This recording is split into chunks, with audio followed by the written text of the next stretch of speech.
say thank you, Bubbies, for inviting me here and for this lovely weather turning up today. I don't know whether that's the reason why the crowds are quite small in the morning, or is it the raki last night? I'm going to talk about Salter and shelf osteotomies and if they have any indications still today. Just a small background. The Innominate osteotomy described by Salter in 1961 has some prerequisites. A normal bony development of the cartilage model of the hip joint requires stability. That is, if you have a dislocated hip, you have to have proper stable reduction. That's the sort of starting point. Salter described this osteotomy for dislocated and subluxed hips in kids above the age of 18 months. It's a redirectional osteotomy that does not alter the capacity of the acetabulum.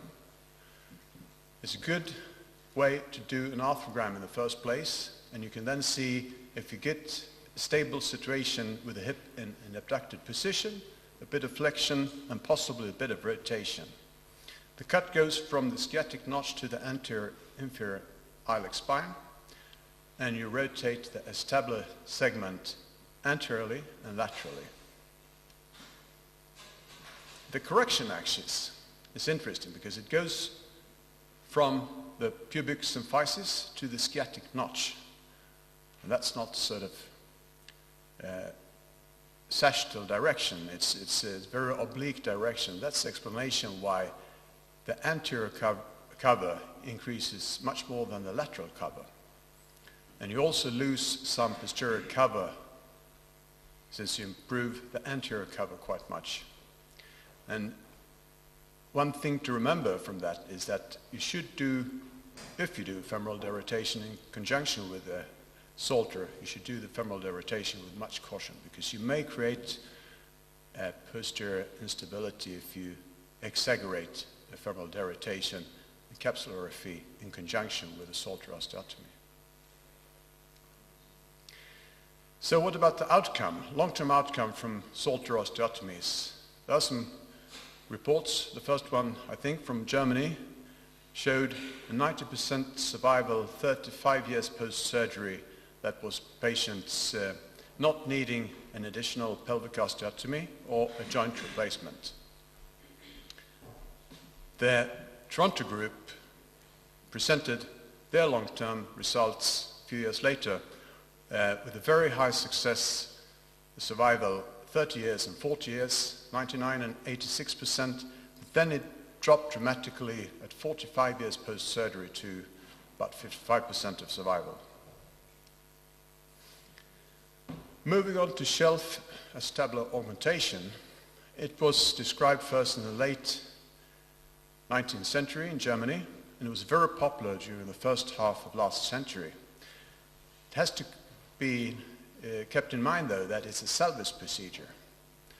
It has been used mainly for Perthes and other types of avascular necrosis of the femur, also for DDH. There was a couple of reports from Scandinavia, from Japan, from elsewhere, and some have even advocated it and have showed reasonable results for neuromuscular conditions.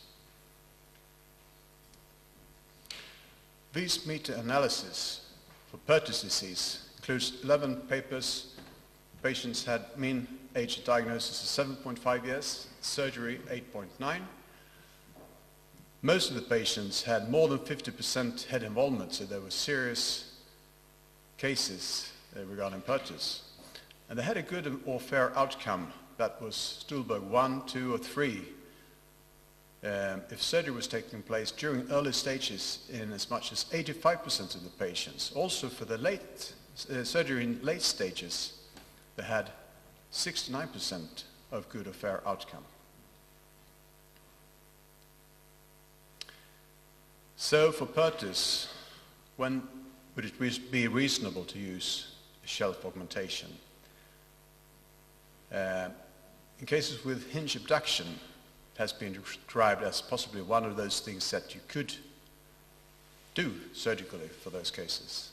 In cases with subluxation, and in cases where you have limited abduction where varus osteotomy would not be applicable.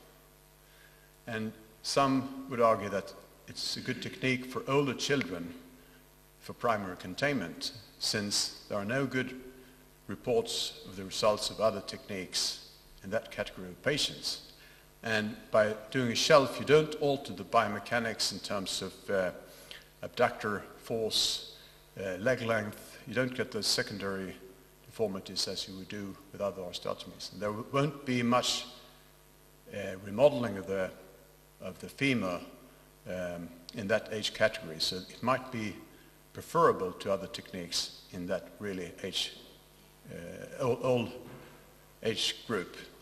It's a very marginal proportion of the patients, of course, but there might be an indication for those patients.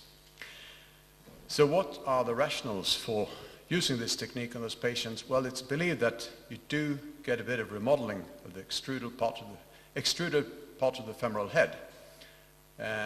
And long term, you want to avoid joint incongruency, that is hips with the shape of Stuhlberg type 5. This paper from Norway describes shelf augmentation in patients with DDH with residual dysplasia. They're quite old at the time of surgery, 13 years on average. Outcome-wise, they had a painless period of 20 years with a very wide span, as you can see. The survival of the shelf with an endpoint conversion to total hip replacement was 39 years. And they also describe or discuss that the pain must have been very moderate in this category of patients. And I think that's an interesting point, actually, because those patients had surgery from mid-50s to mid-70s, which is a completely different generation than the patient we operate on. I think it has to be kept in mind. Most of those patients had pain, actually, but the Terrierson conclude that that pain must have been moderate, since they went on with pain for so many years until they asked for a hip replacement. I don't know if our patient will be that patient. He also argued that the survival rates compare favorably with those of Acetabular osteotomies. Finally, a few words about shelf augmentation for neuromuscular conditions. This study from Germany showed a group of 19 patients, one hip each, with subluxation or dislocation, acetabular dysplasia, and also femoral head deformity. Mean age of surgery, 14.5 years. They all had a shelf, plus minus various femoral osteotomy and soft tissue releases.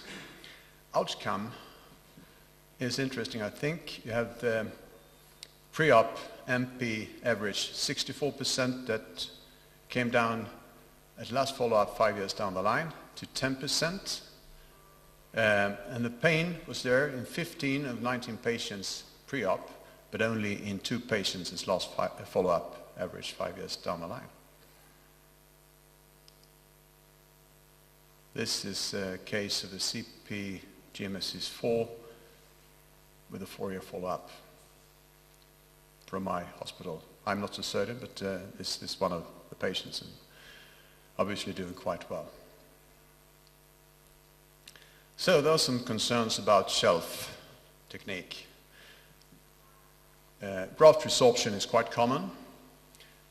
Reasons it could be various, but in theory it's a simple technique to do, but you have to get the right sort of tension to get a bit of stimulus from the femoral head for the bone to survive. Otherwise it will just resorb like other bone in other places which doesn't get any stimulus to maintain.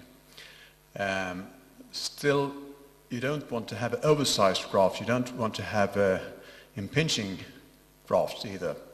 That could restrict the range of motion. You could get impingement. You could get other problems from the articulation. You don't get hyaline cartilage, but fibrocartilage rather, from metaplasia of the capsule with the shelf technique. Whether that is a concern is debated, but there are some questions about the long-term outcome, of course, not having proper cartilage in such a heavily loaded joint. Then there are some concerns about the situation when you finally probably have to convert them to total hips. Will it be technically more demanding? And that's an issue for one of the later talks I won't go into. One good point, though, is that there is no additional iatrogenic malalignment created by this technique. Finally, does anyone have any provider of these lovely ring retractors for the Salter osteotomies? Also very good to have in triples. Please let me know, because I have really a hard time to get hold of those in Scandinavia, but I think it's a really, really good thing. But I don't think they are widely available commercially. But if anyone knows them, please let me know. Thank you. Next up is Marcus Catchburin, Mason and Tunbridge Wells, who's going to talk about Degas Pemberton, a multifunctioning tool. Okay, thank you very much again for inviting me to talk. I'm going to talk about Degas and the Pemberton and their uses. And I think in relation to some of these pelvic osteotomies, the understanding is a bit chaotic, and if you Google chaos theory, you find a picture like this, and I quite like this because it looks a bit like a pelvis, rather than subatomic particles flowing around. And just part of the problem is to do with terminology, and the first distinction I just want to make is between a complete and an incomplete transiliac osteotomy. So a Salter, for example, is a complete transiliac osteotomy. And you'll see later on why I'm talking about this. We're in Crete, so you have to talk about history a little bit. The first description of an incomplete transiliac osteotomy was in 1915. And the more familiar types were developed in the 60s. So Pemberton, the Degas, and later on the Pembersal. Briefly, just to talk about the Salter, he based his osteotomy on some experiments he did on pigs and on rabbits. And he was able to induce dysplasia of the hip and reverse it, and also change femoral version, and also cause pressure necrosis. And on the basis of these experiments, he developed his osteotomy, which, as mentioned already, is a reorientation osteotomy. So what he was trying to do was to change the position of the acetabulum without altering its volume. Now, at the same time, Pemberton had a different idea. He stated that the acetabulum is always bigger than the femoral head in DDH, and so the objective was to wrap the acetabulum around the femoral head, relying on the plasticity of the triradiate cartilage. And he felt that the direction of the displacement could be controlled. So in the Pemberton osteotomy, which runs from the anterior inferior iliac spine and ends at the level of the triradiate cartilage, the important thing here is it's the full thickness of the ilium. So inner and outer table. And this is what a CT scan looks like post-operatively with a graft in place. These are the images from his original paper. And in that paper, he describes it quite clearly, but he also mentioned some important aspects, one of which is to avoid damage to the triradiate cartilage, because that's a potential problem. And the other is to avoid propagating the crack through into the sciatic notch, so making it a complete transiliac osteotomy. But this part of the osteotomy is very difficult to perform well, and this is stated in his paper. And these again are images from his study. Now, you can see the huge correction that he can get. And the other thing you may note is that there's no femoral osteotomy done here. So he didn't do femoral osteotomies at the same time, and so he had some complications as a result. This is another interesting point. He used the Pemberton osteotomy right up to the age of 12. Now, by definition, that must mean that it doesn't hinge on the triradic cartilage on its own. So, in the 80s, Perlich described the Pembersal osteotomy. And his theory being that it combines some of the features of both the Pemberton and the Salter. The advantages being you could reorientate as well as decrease the volume. It didn't require any fixation, and you were able to obtain maximal correction at the time of surgery. Now, some unkind observers felt that it happened by accident, that he was carrying out a Pemberton and it just carried on, and so he decided to describe this. But as you can see, this is the line of the Salter, this is the line of the Pemberton, and essentially the Pembersal goes a lot further. And I'll come back to the Pembersal later on. And again, indicated generally after the age of 8. This is where the real confusion starts. The Dega osteotomy, everybody talks about it, but I think it's frequently misunderstood. And the reason for that's quite straightforward, really. First of all, he wrote in German, and then he wrote in Polish. And it was only when Ward went to Poland and actually watched them do the osteotomy with Grudziak, who had been doing it the correct way, as it were, that an English language description came out. And what he found was actually that early descriptions were confusing, because essentially Dega described two slightly different osteotomies. One in which the medial wall was not cut, and the more frequent one, which is perhaps the true Dega, where there was a cut through the medial wall of the pelvis. And this is one of the images from that paper. So the line of the osteotomy from the inferior iliac spine towards the sciatic notch. And again, here is the line of the osteotomy with the osteotome angled inferiorly, and most importantly is the posterior aspect is not cut. And the hinging relies on this, and the stability relies on this. Now, the main message for me is that it's all about the inner cortex. The osteotome cuts through the inner cortex of the pelvis. It stops short of the posterior cortex. And the extent of this cut determines your coverage. So the more medial cortex you cut, the more anterior cover you get, because the hinging occurs in this direction. And the less medial cortex you cut, the more lateral cover you get. So once you do your osteotomy, you put your bone graft in, and it's a very springy feel to it. You wedge your graft in, and he says in the paper that you can actually hold onto the graft and shake the pelvis. And you can. So it's very, very stable indeed. It doesn't require fixation. Now, I talked about chaos. This is one of the pediatric orthopedic Bibles. And this is the picture of the Dega. And you can see they've got it wrong. Okay?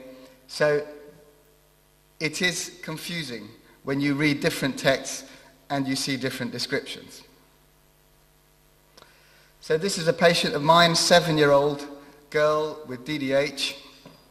Again, as we were talking yesterday, another British, white, Caucasian, middle-class girl with a neglected DDH. And the CT demonstrates that there is truly an alteration in the shape of the acetabulum. And logically, a Salter wouldn't address this problem, whereas an Acetabuloplasty would change the volume. And this is again illustrated in the arthrogram. You can see there's a lot of dye at the top, and when you bring the graft down, that closes up. And so at 5 years follow-up, the girl is doing okay. I have some concerns for the femoral head, I must be honest. But at the moment, she is symptom-free and running around. So the Dagor osteotomy was described for DDH. And it offers great flexibility of coverage, and it's intrinsically stable. And another point from that study, this is the age range at which the osteotomy is performed. So clearly it's hinging in all sorts of places. Now, in relation to cerebral palsy, the use of the Dagor osteotomy was popularized by Józwiak, but if you look at his pictures, it's slightly different. And James Robb, who at least described it as a Dagor type osteotomy. And this is the image from that paper from James Robb, and you can see the line that he describes is very similar to the Pembersal. And another point he makes, it's a unicortical cut. So he only goes through the outer table. So what he's looking for is lateral and posterior cover. And he did it predominantly in older patients with cerebral palsy, GMFCS5. So again, the flexibility of the pelvis is quite interesting. Just to throw one more in, Mubarak described what's now called the San Diego.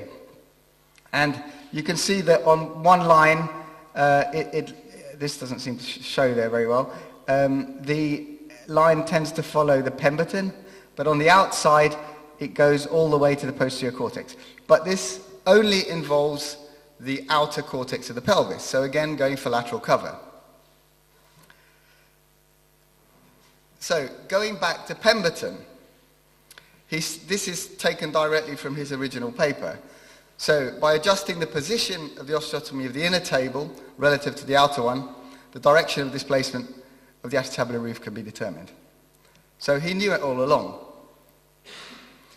So what conclusions can you draw? Well, I think eponymous names here only serve to confuse everybody.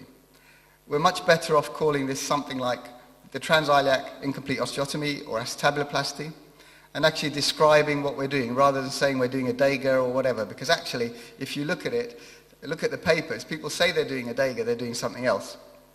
The other aspect is that the pelvis is really quite flexible, and you can do these osteotomies to much older ages, and that raises the question as to where the hinge is in reality. And there is some evidence that, certainly for the Pemberton, a lot of the hinging takes place at the symphysis. So perhaps this lecture should be called the Incomplete Transiliac Osteotomy, a Multifunctioning Tool. And I'm a fan of the Dagor. I've abandoned the Salter. I think the Dagor gives you much more flexibility. You can apply it to different situations. And by using this factor that you cut the inner or the outer cortex, you can decide where you want to cover. And the other fantastic thing about this type of osteotomy is they don't require any fixation or second operation. Thank you. I'd like to welcome Per Lannert back to the podium. He's going to talk about current trends in DDH after walking age. Should bilateral or unilateral DDH make a difference in how it's treated? Thank you, Nick. Thank you, Marco. Where's the pointer? So, should a bilateral unilateral dislocation make a difference in how to treat? Just a small historical backflash. This paper by Wedge and Washilenko from 1979 still floats around in all discussions about how to treat in these situations.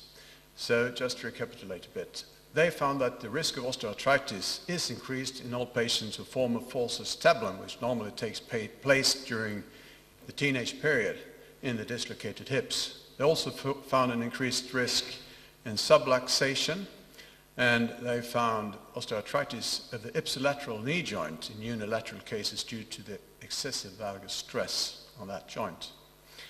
Outcome-wise, they found in their group of patients a fair or poor modified Harris hip score in 59% of the cases. They only found backache in 3 of 54 patients, and they concluded that that was more or less as in the general population, so they don't found an increased risk for back pain in their material. Then this paper came a decade later, Crawford, who basically added a few things. They found and reported fairly functional outcome for bilateral cases until the 5th decade of life, while unilateral cases last a little bit shorter until about the 4th decade of life, hip-wise. They also found that their patients had an increased risk of back pain, the bilateral ones due to an increased lumbar lordosis, and the unilateral cases due to postural scoliosis. And in the unilateral cases also they found problems from leg length discrepancy as well as flexion, adduction, contractures of the hip joint. This paper comes from Turkey, very close by here, I think, from Izmir. It's interesting because we don't have these big materials in my part of the world, at least. But you have to look to those quite populous countries a little bit further out to get those materials on these categories of patients, I think. We'll cover another one from Mexico a little bit further. They had 24 patients who had open reduction, Salter osteotomy, and femoral shortening. The first group was 12 patients with bilateral dislocation operated on in one operative setting. The other group was unilateral cases. They had no significant difference at baseline regarding age or the degree of dislocation. They were all tennis grade 3 or 4, so fully dislocated hips. Outcome-wise, at midterm 4 years follow-up, the Acetabular index improvement, there was no difference between the groups, either pre-op, post-op, or at the follow-up at 4 years down the line. Of course, there was much more extensive surgery to the both sides, so there was a difference in blood transfusion need, no difference hospital stay. Clinically, using the modified McKay criteria, they say it was similar. They don't give the details in this paper on the unilateral group, but they say for the bilateral hips, which is probably the most interesting part, all but one of those 24 hips had an excellent or good outcome. They report 20% AVN, which is one of the major complications. The majority was of quite moderate extent, Kalamshi type 1 or 2, which is a slight irregularity of the femoral head or a lateral physeal bridge. So not the really serious ones. It's a medium-term follow-up still. This paper from the Birmingham group reports 15 patients with 18 hips presenting at above the age of 4 years. The mean age of surgery was 5 years and a bit. And that's also midterm follow-up, about 7 years from surgery. They all had Dega-type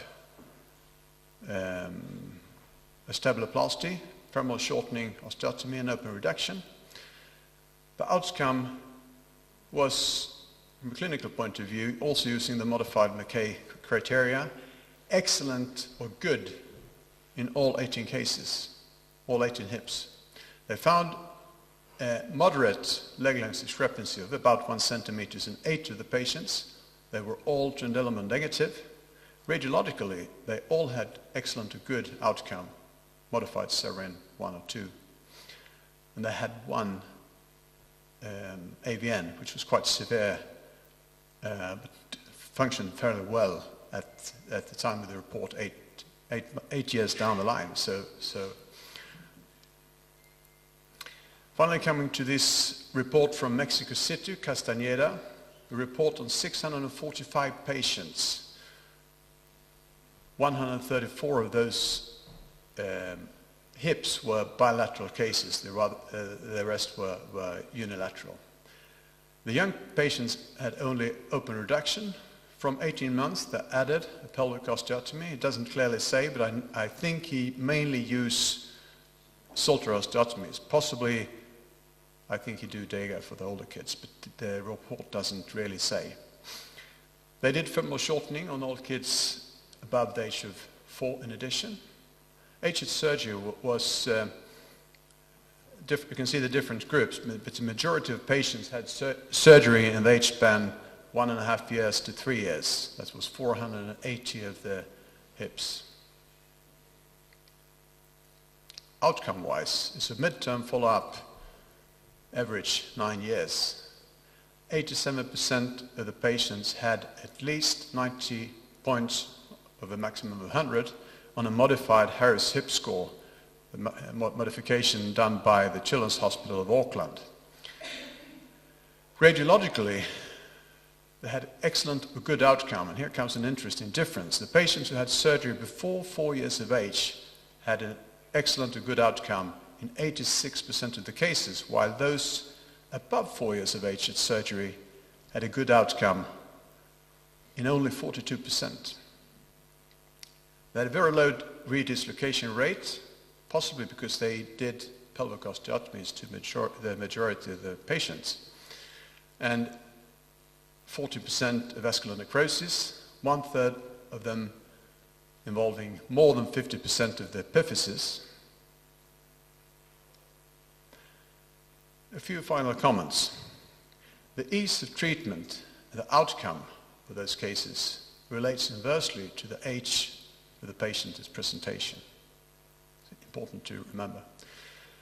Early and midterm clinical outcome is generally good, but the question is, how will they do in the long run? Probably it's more interesting to look at the radiological outcome, and maybe not just a few years down the line, but rather close to skeletal maturity, because it has been reported that some of the radiological deterioration take place quite late during growth. They could look very nice a few years down the line, but close to maturity, some things happen in many of the cases. So that's probably a better prognostic factor to look at the radiological situation close to mature than just to the functional outcome, because most kids will run around and they won't develop a lot of problems early.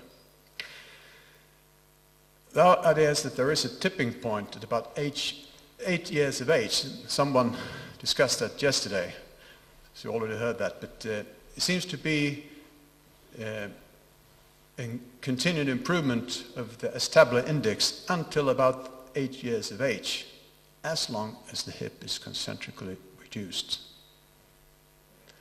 Then there is less or maybe no remodeling of the acetabulum.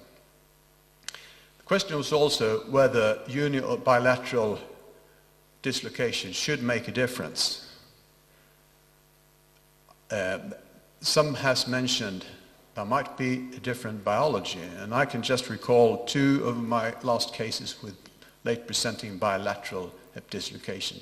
They were both cases with some kind of other concerns regarding gross motor development and stuff like that.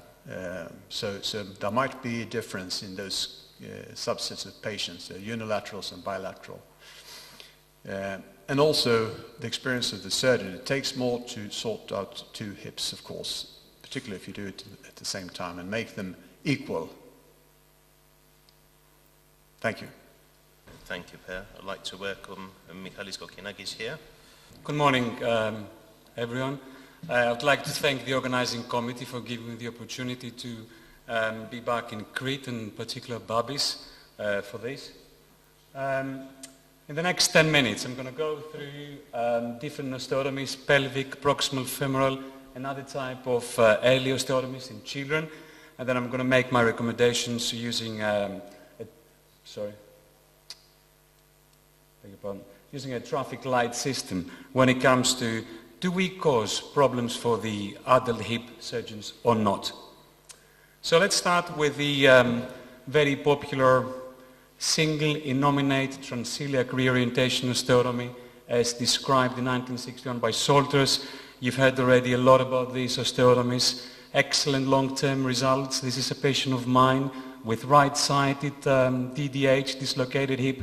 I always use templating, a digital software, in this case TraumaCAD, and this patient had proximal femoral osteotomy with a Salter using an autologous femoral graft from the proximal femoral osteotomy. It's fair to say that Salter and a transiliac incomplete osteotomy, call it DEGA, like Marco says, or Pemberton, these are the gold standard procedures to treat acetabular dysplasia in children under 6 years of age.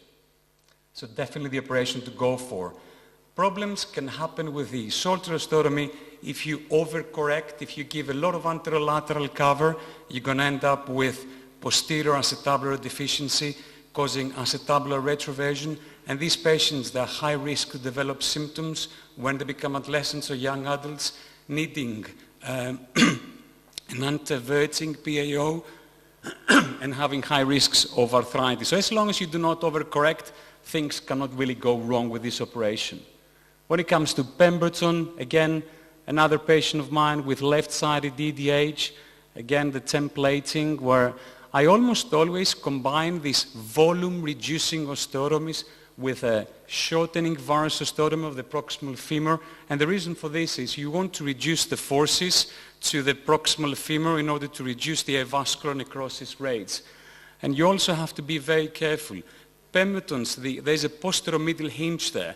Do not go through the growth plate because you can cause a tri-radiate cartilage growth plate arrest. So here you can see the osteotome stops just before the posterior limb of the tri-radiate cartilage. And as long as you're very careful with this, things will not go wrong. And then the DEGA osteotomy, I use, in Evelina, London, we get a lot of patients with cerebral palsy. This is a very typical picture with bilateral displaced hips and acetabular dysplasia. This is a patient where I did bilateral hip reconstructions with proximal femoral osteotomies, and I will call this, as Marco said, a modified DEGA type of posterior acetabuloplasty. This is the gold standard procedure, especially in Europe, treating displaced hips in cerebral palsy. Certainly in the States, they do the San Diego operation where they do bicortical cuts in front on the anterior sphenic spine and on the back on the sciatic notch. Things will not go wrong by doing this properly. And then, of course, you heard about the Pembersal osteotomy popularized by Perlich in 1985. He originally described it, as Marcos has shown you earlier on, going through the tri-radiate cartilage, which obviously it sounds like a bad thing to do because you cause growth plate arrest. So the way I was taught to do this, so these are patients like this patient of mine where they have DDH, they're over 6 years of age, so probably Salter or Pemberton won't give you adequate cover, and then you can just do a complete transiliac osteotomy and breach the cortex just on the inner side, just above the tri-radiate cartilage, much lower than the Salter osteotomy, and it's a good operation to treat DDH on children over 6 years of age. But if you want to get a proper adequate cover, this operation, a triple innominate osteotomy, is the operation to go for. This is really the gold standard operation to treat acetabular dysplasia in children over 6 years of age with an open tri-radiate cartilage, like this patient of mine with Down syndrome and bilateral dislocated hips, where I performed bilateral proximal femoral osteotomies, and here you can see on the right-hand side a triple innominate osteotomy. Definitely the operation to go for, and the same is valid for the Bernays-Gantz periacetabular osteotomy, which is more or less the gold standard for hip preservation surgery in children with dysplasia and a fused tri-radiate cartilage. As you can see, patient of mine with DDH on the right-hand side. Here you can see the fused tri-radiate cartilage and a picture after the osteotomy. Now, things are different when it comes to salvage procedures.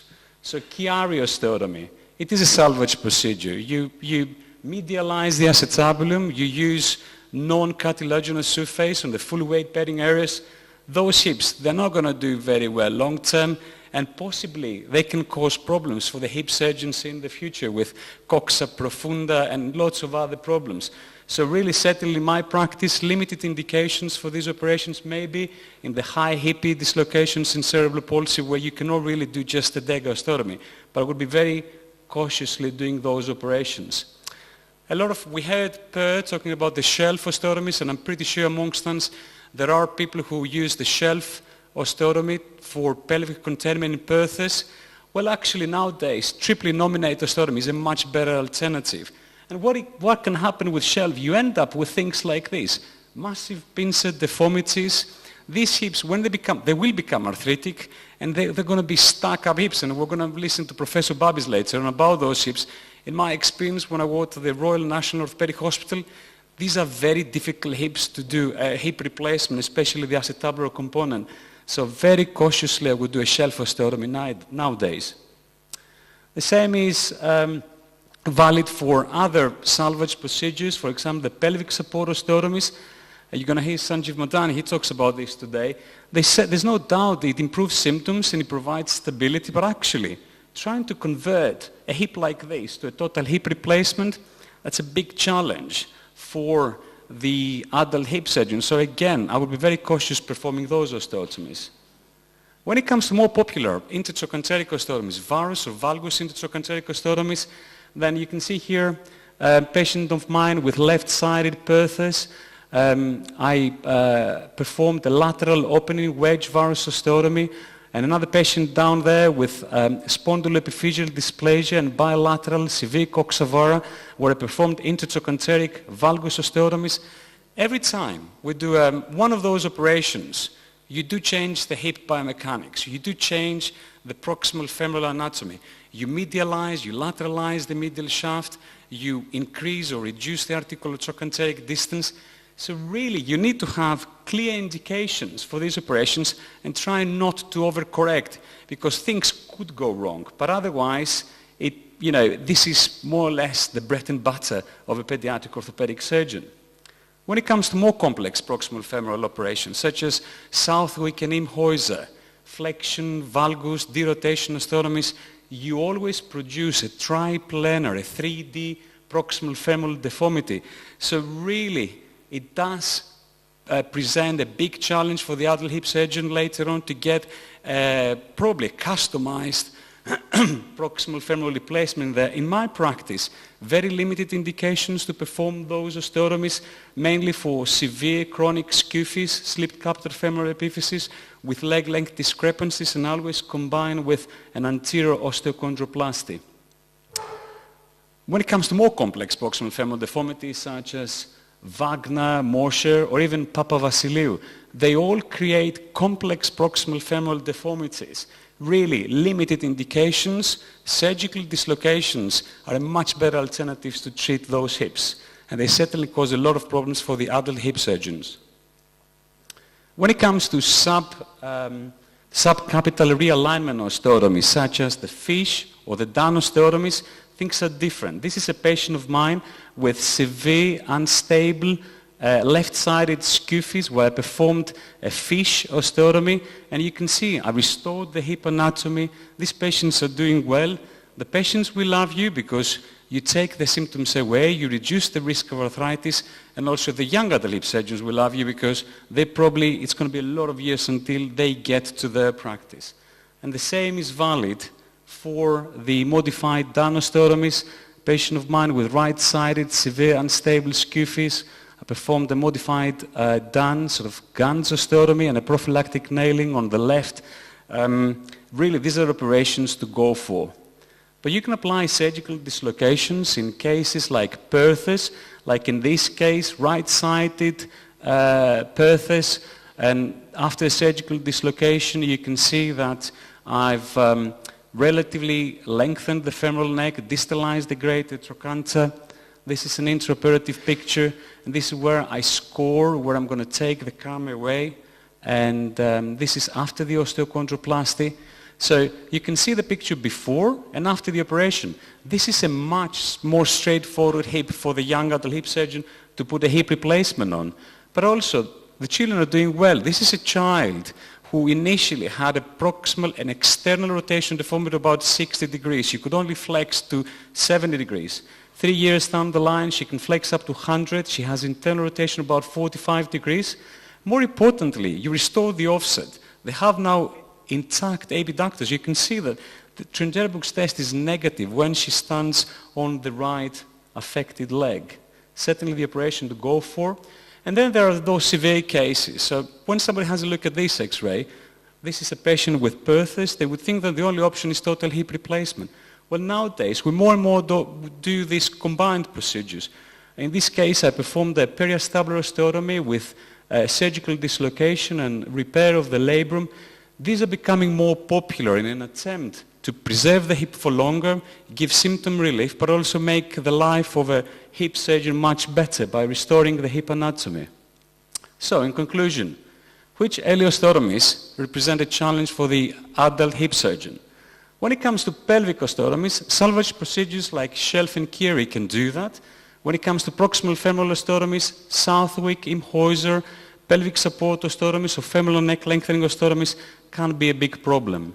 So in general, my recommendations are, when you operate on hips in children, try to remove the metal rock. Don't leave them for the hip surgeons to remove at 10 or 20 years down the line, because you are giving them a lot of problems to do that.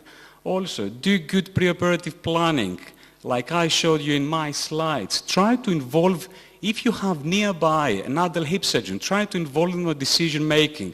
Ensure that there is transition to the adult services.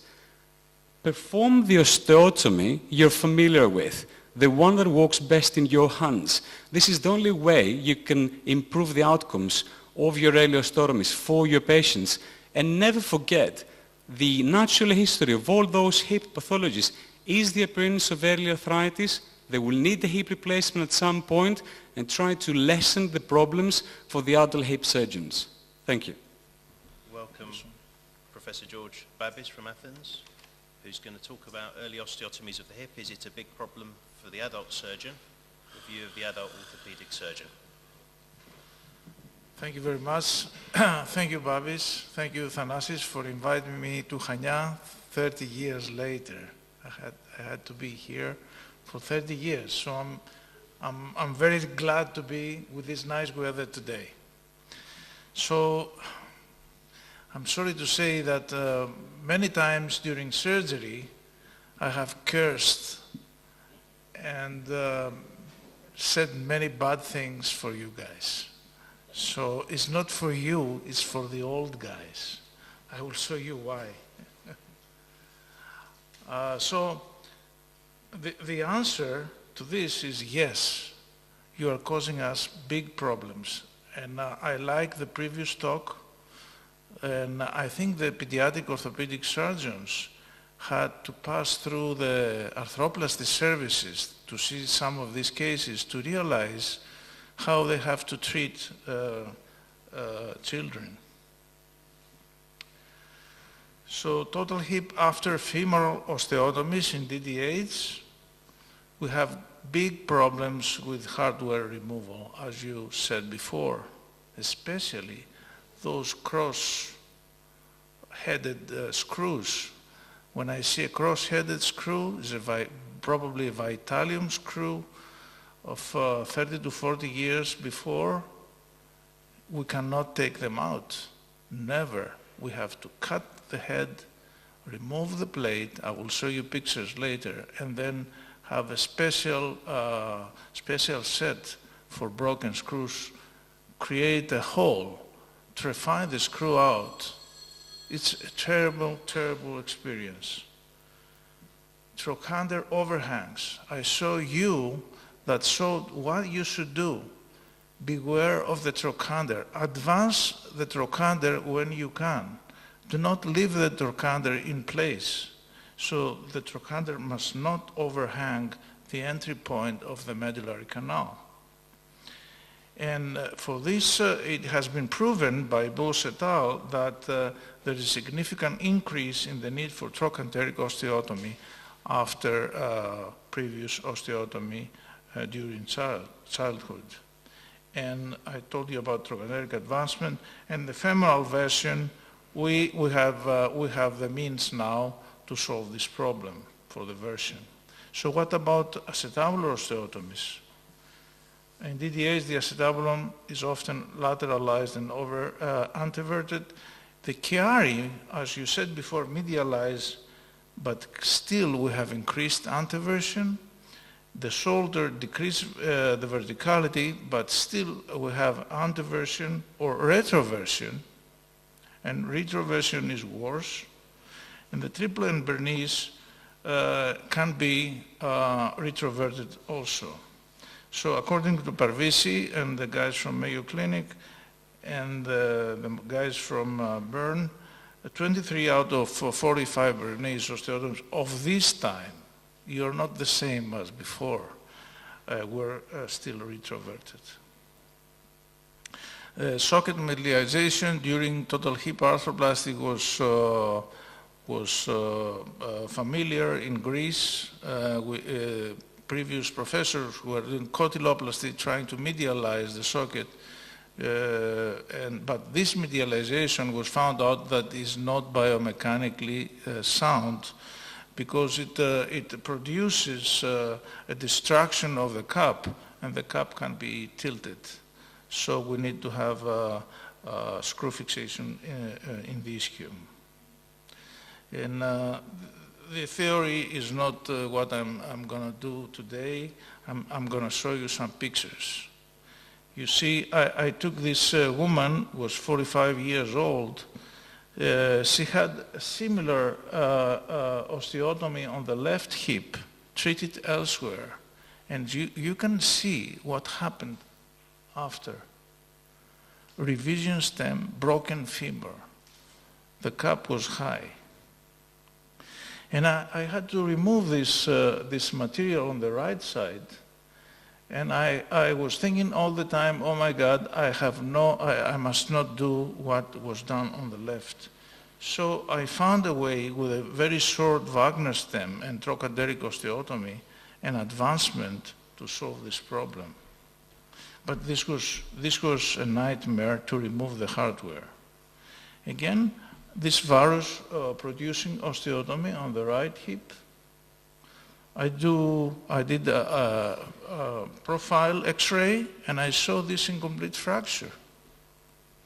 So there is no continuity in the femoral canal. You cannot put a stem there in the lateral. So I had to complete the osteotomy and redo the osteotomy at the site of the fracture, and then to do a complicated total hip arthroplasty.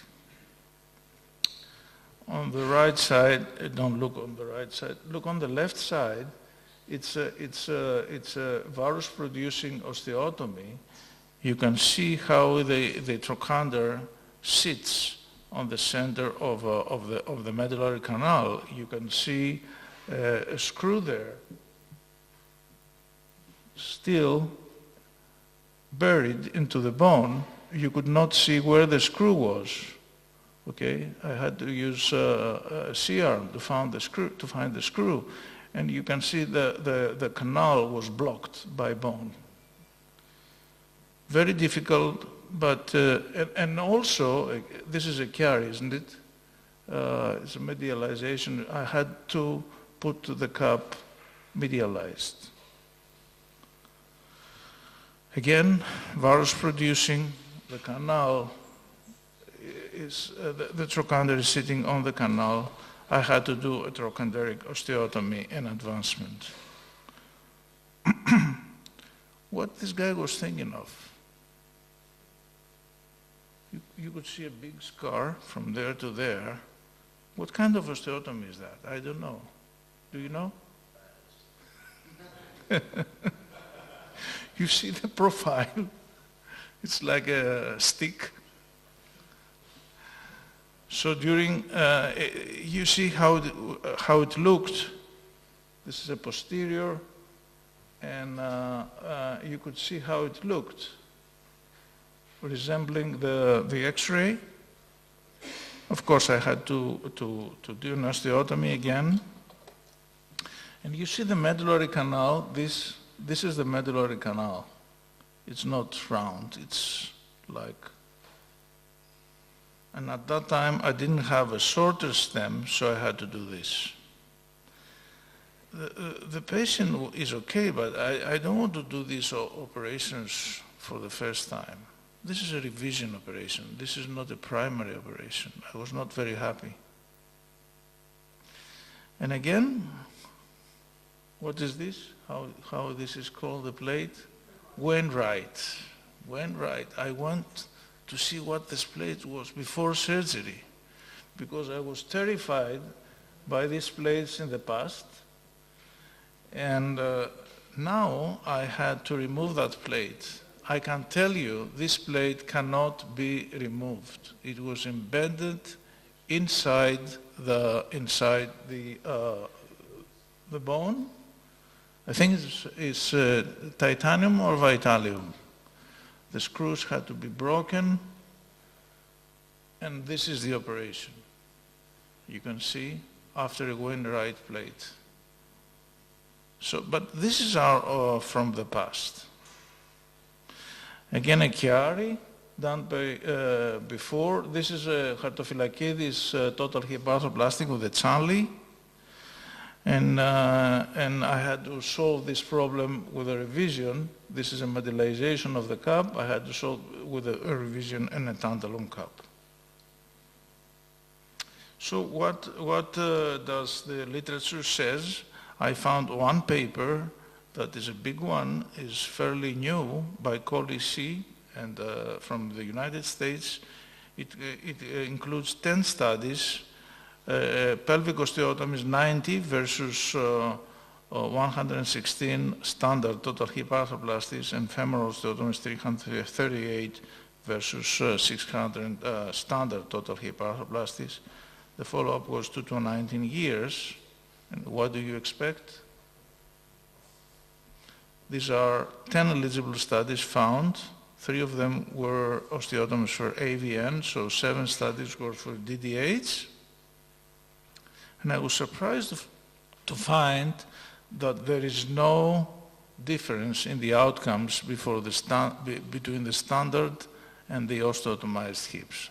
I can tell you I don't believe in this study from what I see. So what they conclude is, following a pelvic or a femoral osteotomy, the clinical results, the complication, and survivorship are not compromised. So the authors in the discussion, they are discussing that probably these results come because there's a paucity in reporting total hip arthroplasties after osteotomy, so the data might not be so accurate. So for the technical considerations, we have to be prepared for a broken hardware. So please remove the hardware, even the newer one.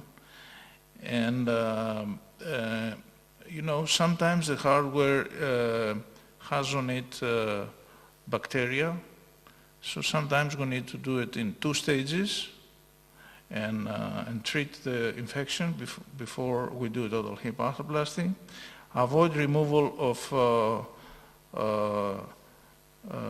we have to have special tools to remove the hardware. The position of the greater trochanter, as I told you, access the femoral version preoperatively, be mindful of retroverted socket, and beware of over-medialization of the acetabulum. So these total hip arthroplasties are technically demanding. The OR time is not the usual. Usually one is more than 2 hours with increased broad loss, and we have to do preoperative planning, but the results are still not found to be compromised.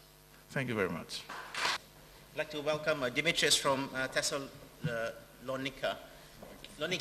who is a special interest in cerebral palsy and foot deformities, who can speak to us on cerebral palsy hip. Thank you. Okay, thank you very much. So I have to restart the computer. I would like to thank you, Babis, for the kind invitation. It's a very interesting and challenging congress.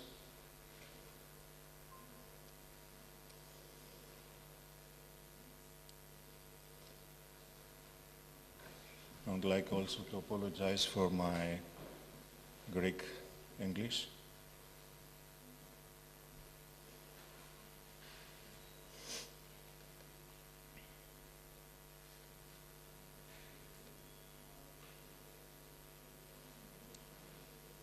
So the topic is the hip in cerebral palsy. You will hear more about cerebral palsy hips in the next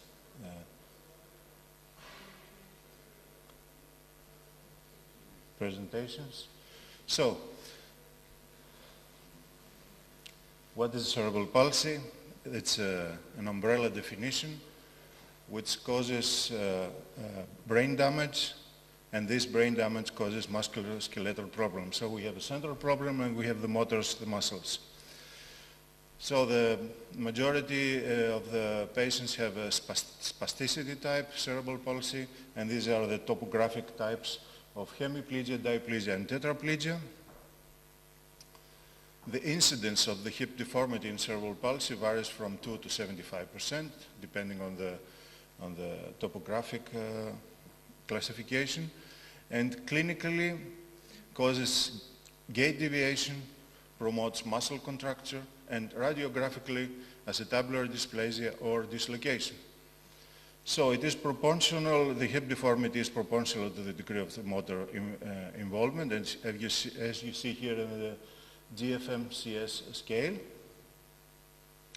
And it is clear that the biomechanics of the hip are due to abnormal muscle, are embarrassed due to abnormal muscle forces and joint moments, which are influenced by gravity and many of the times are compensated with spine deformities such as scoliosis. So the natural history of the spastic hip, the GFMCS has helped us in the classification. As you see here in this classification scheme based upon the motor impairment level, and has contributed greatly to our understanding of the epidemiology and natural history of the palsy hip. So which muscles play a great role in the natural history? They are the adductors and hip flexors that overpower the abductors and extensors. Also in the natural history, a great role plays the acetabular deficiency, which is most of the time superlateral or posterior. And then the head dislocates, as you see here, most of the time posterior. So there is a very common say that the hips have a wind-blown deformity, especially in tetraplegia. Like you imagine the wind blows from one side, and then the higher side is usually the dislocated side. So the femoral head later becomes triangular shaped and the articular cartilage is gone. And the degeneration produces such deformity that most of the time is not reconstructible.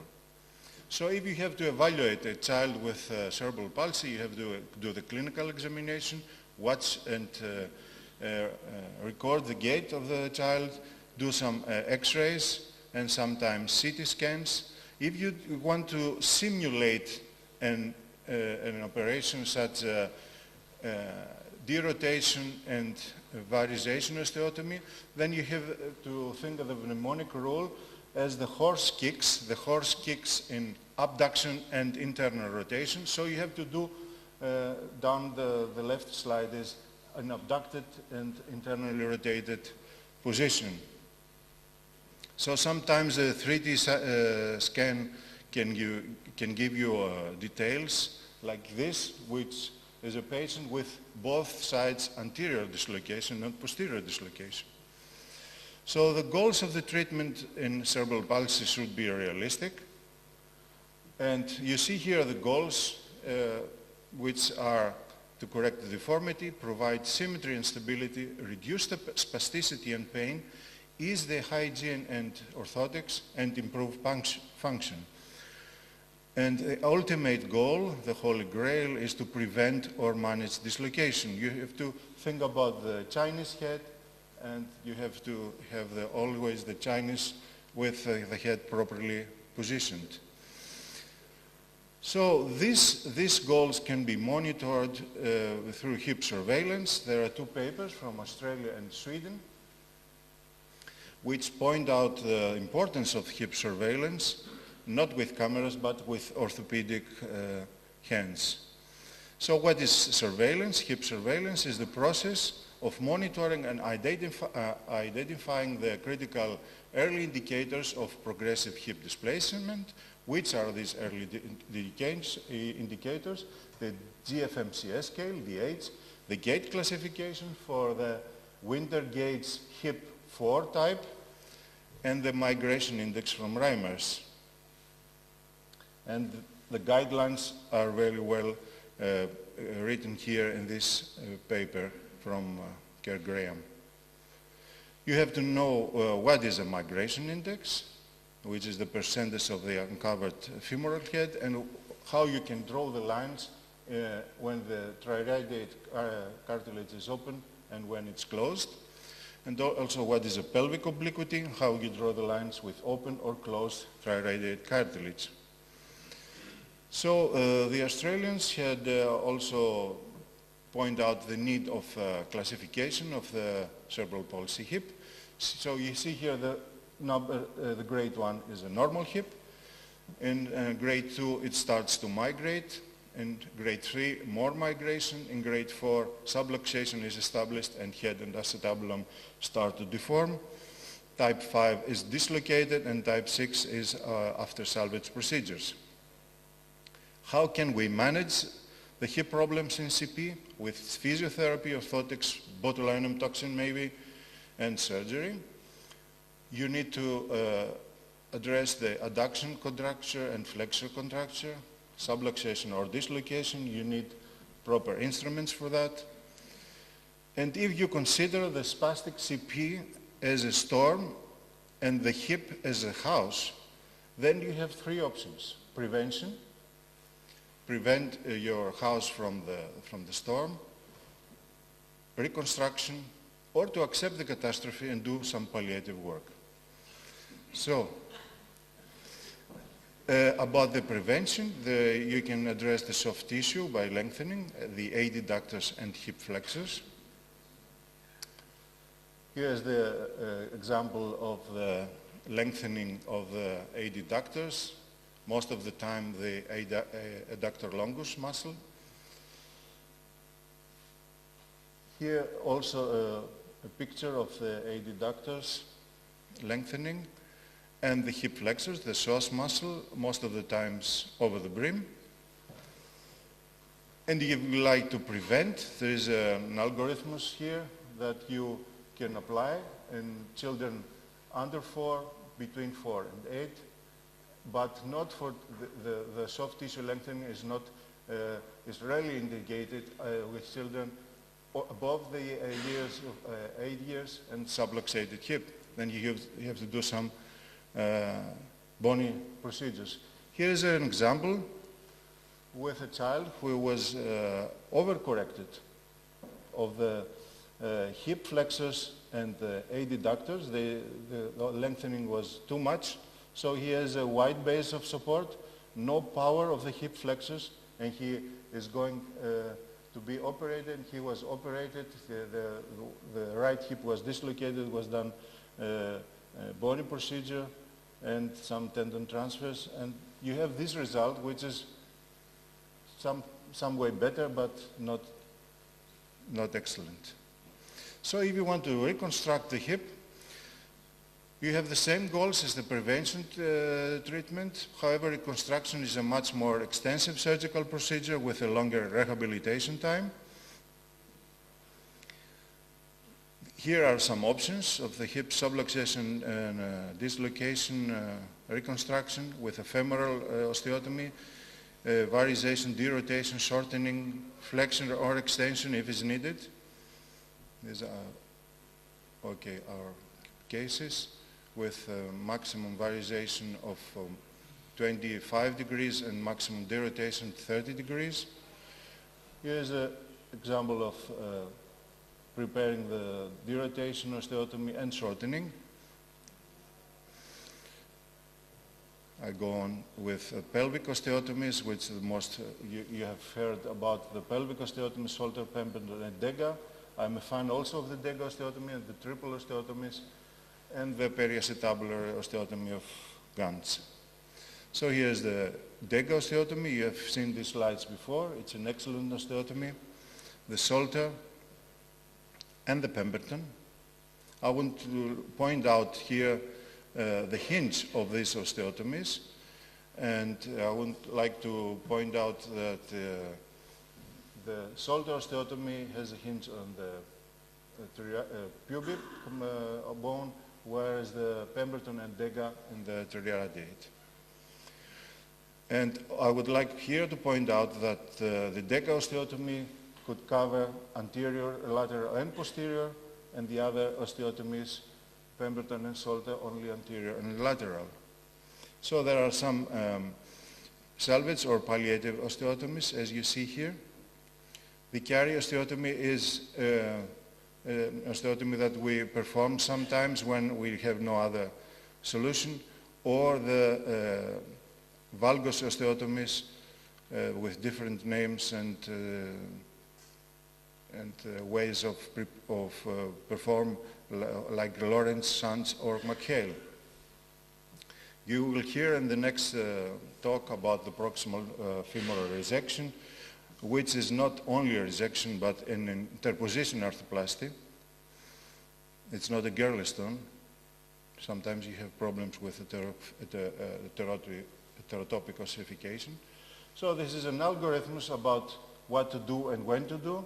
And if you have child above the age of 12 years and migration index above 70%, you have to address both bony and soft tissue.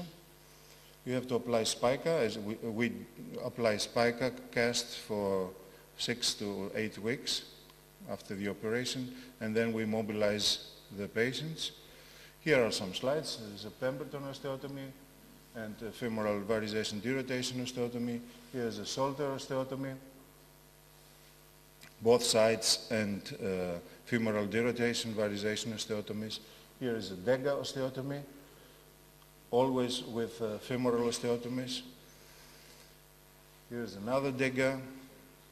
Here is a valgus osteotomy combined with a carry osteotomy in this patient who is an adolescent.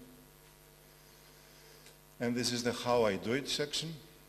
We have here a boy with spastic tetraplegia, 8 years old. I always do pre-op planning. I write down the adductors, the psoas, and the hamstrings that we have to lengthen on the left side. And you see here the residents came from the other room to watch our planning. So we start with the femur. We do x-rays, of course, fluoroscopy control all the time. And then we proceed with pelvis. As you see here, first a Kirchner wire and then the osteotome, lamina spreader, and then we put the femoral graft into the pelvic osteotomy. We have to prepare the graft here so that it's triangular shaped. And to conclude, the indications for the hip surgery in cerebral palsy, you have to have a good surgical technique, respect the soft tissue.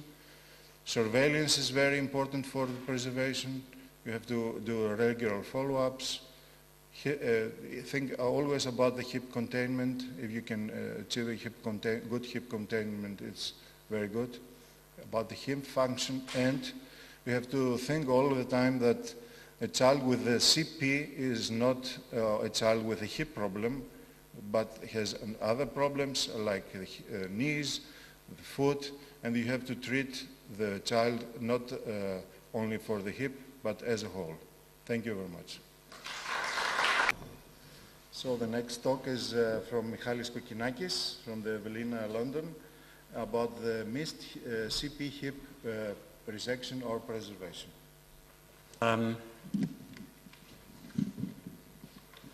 So I'm going to talk to you about the missed displaced hip in cerebral palsy. Should I resect or should I preserve? So in the next 10 minutes, I'm going to talk to you about the different options, starting from conservative, going through the different surgical options, and then I'm going to tell you what I do at the Evelina London Children's Hospital. So the hip in cerebral palsy is normal at birth. Motor impairment leads to hip migration. We do know from the Australian group of Kerr Graham the direct relationship of migration of the hip and the GMFCS level. So we do know that hip displacement in GMFCS level 2 patients is about 15% and can go as high as 90% on GMFCS level 5 patients. So what is the main problem with chronically dislocated hips in cerebral palsy? Half of those hips will become painful. But it's not just about the pain, it's about the stiffness, it's about toileting and hygiene, it's about problems with sitting, it's about limited function and participation, and it's about the pelvic tilt and the consequent scoliosis development. So when it comes to conservative treatment, there's this systematic review published this year on developmental medicine and child neurology that actually showed that there's inadequate evidence for Botox injections and oral medication to reduce dystonia and pain. However, there is fair evidence for neurosurgical interventions such as intrathecal baclofen pump and deep brain stimulator that they reduce spasticity, dystonia, and consequent pain from dislocated hips. It's also not uncommon that I and most pediatric surgeons inject intra-articular steroid to those hips for symptomatic temporary pain relief. Now, this is a typical case of a bilateral dislocated hip on a child with cerebral palsy. And I'm going to tell you now what a great colleague, Reinhard Brunner from Basel, has told me before, who has vast experience on treating those hips. He told me, every dislocated hip in cerebral palsy is reconstructable. And I'm certainly a strong believer of this statement. And I try to reconstruct as the gold standard approach in all these hips. And there's fair evidence to support this statement. So typically in this patient, bilateral dislocated hips, I do bilateral hip reconstructions consisting of open reduction, varus, shortening, derotation, femoral osteotomy using a locking plate, and a kind of modified Dega posterior acetabuloplasty. Now, what happens when it comes to salvage procedures? There's some procedures which are obsolete that we should not be doing, and one of these is hip fusion. These patients don't do well with hip fusions. They have stiffness, they have lots of problems. You should not be doing these operations. What happens when it comes to girdle stone? Dimitris already mentioned. Not an operation to do. High risks, high complications, more complications when compared to other salvage procedures, not really a good operation to do. When it comes to subtrochanteric valgus osteotomies, as described by Shantz, where he does not take the proximal femoral head, not a good operation to do. This recent study from the Netherlands confirmed what we do think about those operations. It does not meet the expectations of family and caregivers with high reoperation rates. Things are different when it comes to the so-called McHale procedure.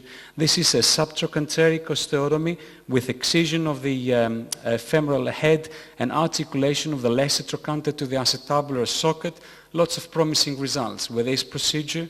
Various modifications of this operation, like this one from Los Angeles Children's Hospital, where they do interposition myoplasty between the lesser trochanter here and the acetabular socket in order to reduce the postoperative pain. And there are attempts like this report from New Jersey where they try to do the same osteotomy using external fixators. Lots of problems. Please do not use external fixators in children with cerebral palsy. Really, the gold standard procedure to salvage chronically dislocated hips is the proximal femoral resection interposition myoplasty procedure as described by Kastel Schneider in 1978. Lots of reports, recent reports on this to support doing this procedure, but not without its own complications, especially proximal migration and heterotopic ossification. And people came with different ideas how to reduce those complications. For example, trying to put a plug into this residual femoral shaft, like metallic implants, like this case from Adler Hay in Liverpool. But really the best alternative came from Heidelberg. Egerman and his group published their results of what they call a Kastel Schneider operation. So they excise the proximal femur and then they take the femoral head and they put it up here, if you see. Let me see if I can do that. There you are. So they take the femoral head and they put it as a plug into the residual shaft, and they use tension band wires to fix the head over the shaft. And they compared their results of this procedure with patients who only had the proximal femoral resection, and they found reduced proximal migration and reduced heterotopic ossification. The idea came from distal tibia amputations, where we used the head of the first ray as a stump to the distal tibia to reduce further growth. Now, you're going to hear John O'Hara talking about his hip resurfacings for this kind of patients. I'm not going to go through this. But now we know now from the United Kingdom National Joint Registry, they published their results 2 years ago. So they actually say that total hip replacement is safe and effective with over 90% good to excellent results in a 5 years follow-up, with, however, higher revision rates of about 6% compared to a control group of over 400,000 hip replacements with a revision rate of 3%. Now, I'm very fortunate to work in the Evelina London Children's Hospital. It is a hospital at the heart of City of London, just on the other side of the House of Commons. We're a tertiary referral centre for the whole southeast of England, and I'm also very proud to be co-chairing on the Cerebral Palsy Integrated Pathway for the whole southeast of England, which is a registry for children with cerebral palsy, and it also serves as a regional hip surveillance. Now, my common practice at the Evelina London is that I try to screen every child with cerebral palsy that comes through the clinic when it comes to fitness for surgery. So when we identify patients with high risks, then we discuss them in monthly complex preoperative meetings. These are meetings that they're attended by pediatric physicians, from anesthetists to neurologists, cardiologists, respiratory physicians. When we declare a patient fit for long major hip reconstructive surgery, then we try to construct a holistic and safe perioperative plan in order to reduce risks and complications. We have one of the biggest pediatric intensive units in the country with, at the moment, 30 beds, and we have plans within the next year to have 45 pediatric intensive unit beds. Now, when we identify patients who are fit for a general anesthetic but not for major hip reconstructive surgery, you have two options. You can either plan for a staged hip reconstructions, let's say 6 months apart when it comes to bilateral dislocated hips, or you can do a salvage procedure. And I'll show you the modified technique that I do at the Evelina London. If the patients are really not fit for general anesthetics, then we refer to the palliative care team. Now, I started as a consultant 4 years ago, and I've seen loads of those proximal femoral resection osteotomy patients. They do have problems. They have problems for proximal migration. We had a few where they went through the back, through the skin. So I tried to modify the Egerman's technique, meaning a proximal femoral resection, interposition myoplasty, using an autologous femoral head cap to the residual shaft, but without using metal rock, because metal rock can give you infection and can cause problems to the patients. And I'll show you a case of mine. Patient is on supine position. This is the level of the osteotomy at the level of the ischium. This is the excised femur. This is the empty socket on the left, and this is, let me just see if I can show you. This is the residual shaft. If you then take, this is the, with a saw, I take the femoral head and then I make a groove into the head so I can use a press feed technique over the residual shaft.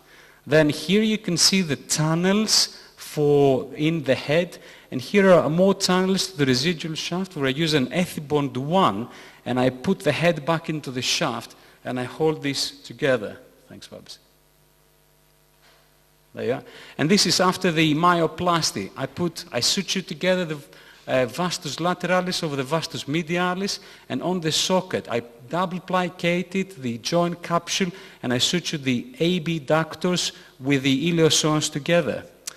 With my recommended technique, there's no need for traction, no need for hip spica, no need for indomethacin to prevent heterotopic ossification, and no usage of metal rock. So far I have excellent results with no case of proximal migration or heterotopic ossification, but I only have 7 patients because I try to reconstruct all those hips.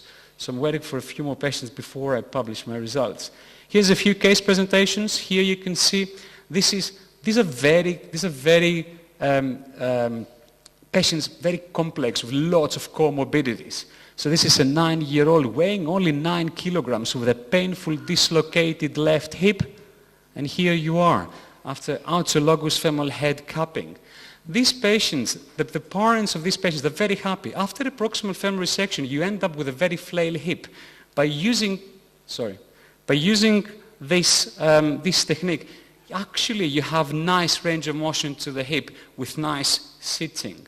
This is another patient of mine with bilateral chronic dislocated painful hips. Look at the severe scoliosis here. The spinal surgeon wanted me to operate on the hips with one operation and trying to get the symptoms right. And there you are after the operation.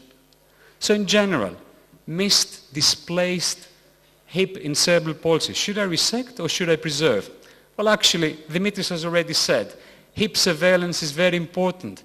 Establish a regional hip surveillance program and you don't have to deal with this dilemma.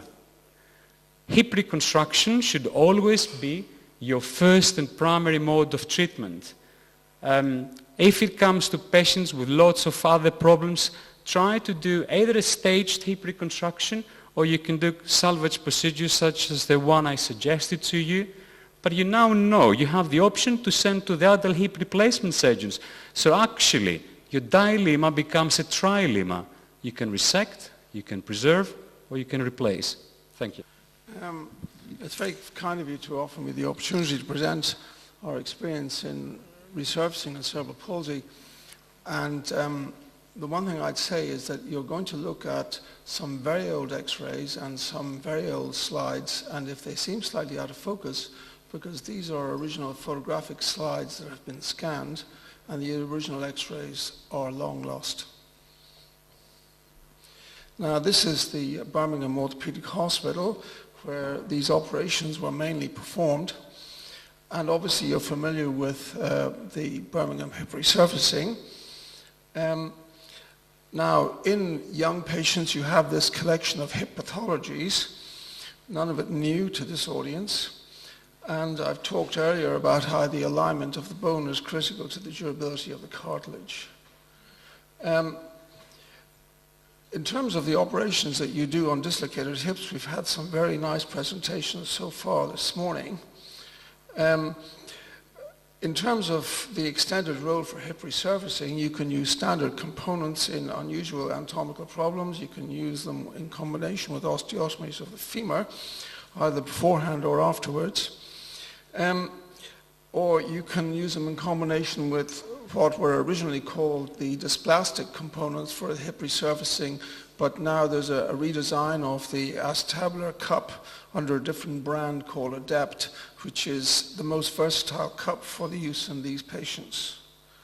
Now, we all know about this, doing the sort of operations listed here. We just had several presentations on them, and there's nothing new about the X-ray I'm showing you here. The one thing I was saying this morning to Marcus is that I spent a little time with Dietrich Tönnes, and he was my biggest inspiration for what I ever did.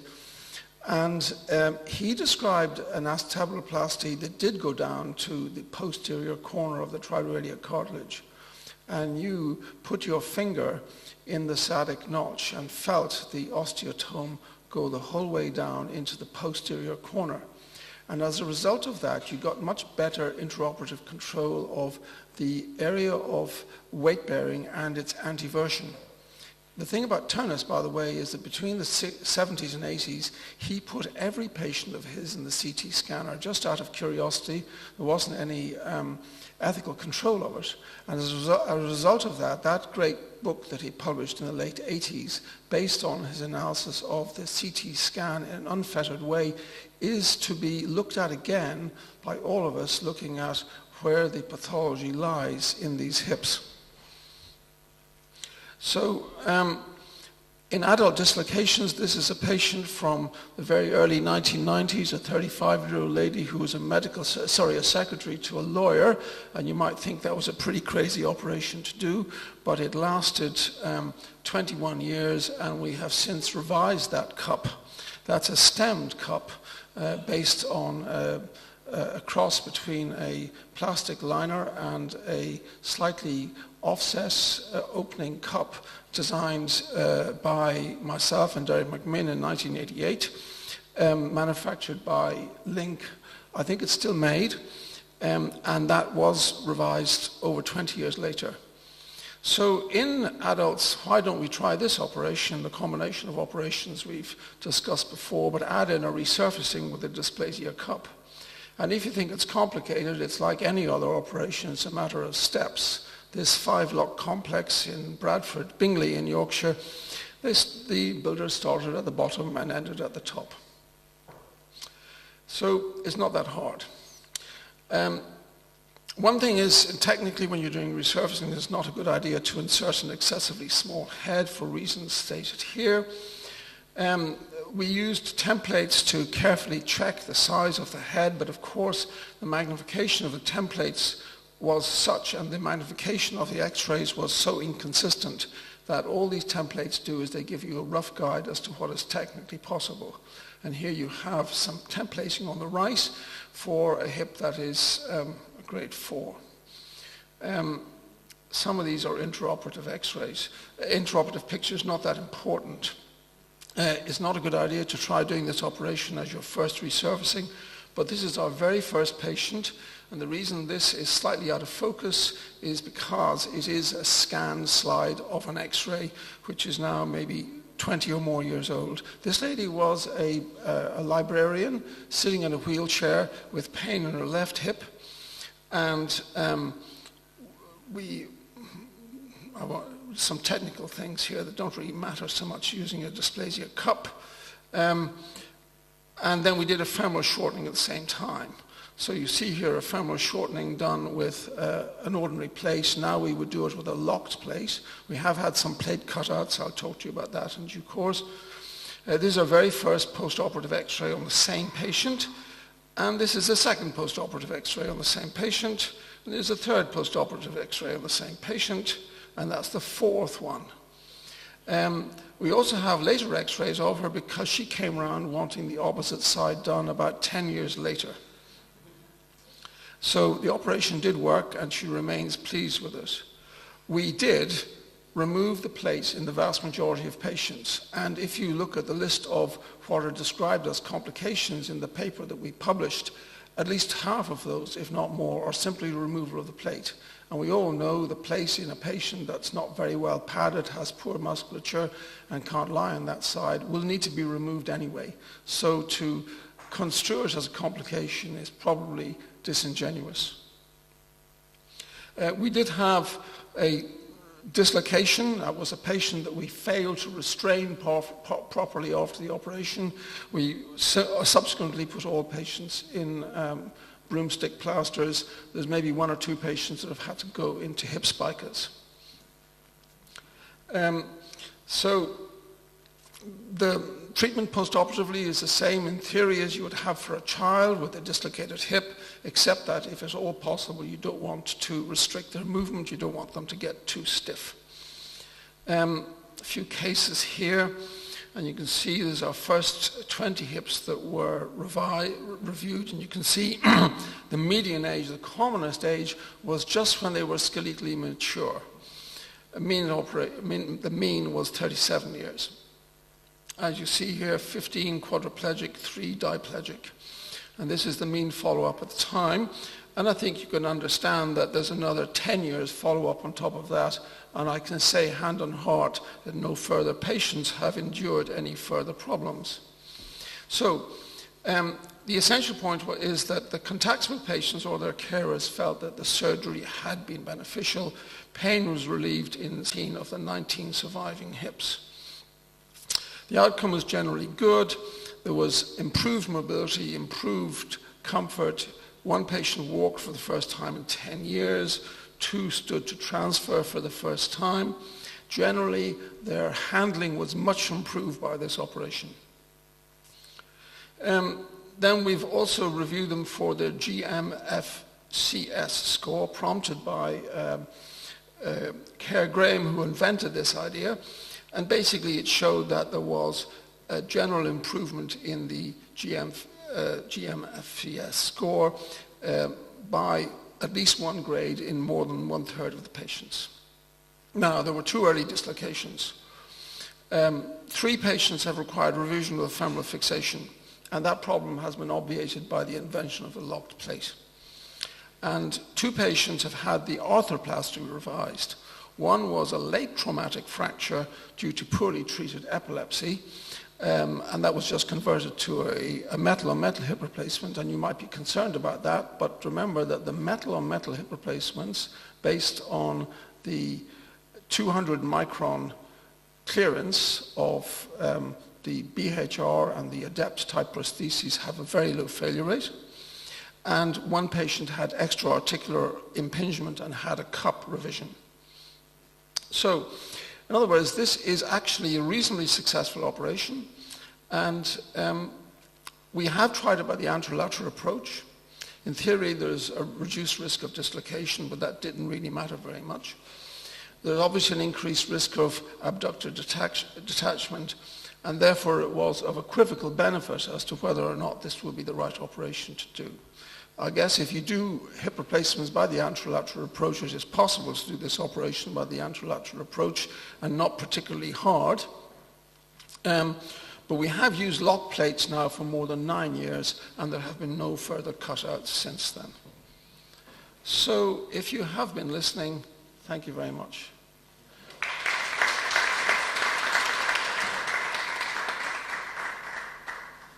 This is a form that I found on the back of a grant application in Toronto when I worked there, and it was being used to help people make choices in their grant applications. This is sort of a process of how you think through your grant application and how you do or don't tell other people what you're planning to do, or alternatively, what you have done. This presentation is on this computer, and in fact all my other ones are on the computer if anybody wants to take a copy. This is really quite an amusing slide. You probably all like it. Thank you very much. Good. So, Perthes. So, if you talk about Perthes, you're asking for trouble. It's like coming to my house when my family are there and asking, what do you think of the Turks? I have to say that because we're in, yeah. So Perthes is asking for trouble, and there are reasons for that. Recently in the UK, we're carrying out a research prioritisation exercise for paediatric lower limb conditions. And despite the fact Perthes is a rare condition, probably 1 in 1,000 with a reducing incidence, it's still considered for paediatric orthopaedic surgeons and the patients and the allied healthcare professionals that treat them to be a priority. But the reason it's difficult is because it's a heterogeneous condition. Some people with Perthes will have no problems in their lives whatsoever. About half will do quite well. We can't predict who is going to do badly with Perthes because we don't understand the natural history. And although lots of studies are presented, they're mostly level 4 case series or some studies that compare in small numbers different treatments. And I find that the older I get, the more confused I get about how I should be treating this, and also the less surgery I'm actually performing.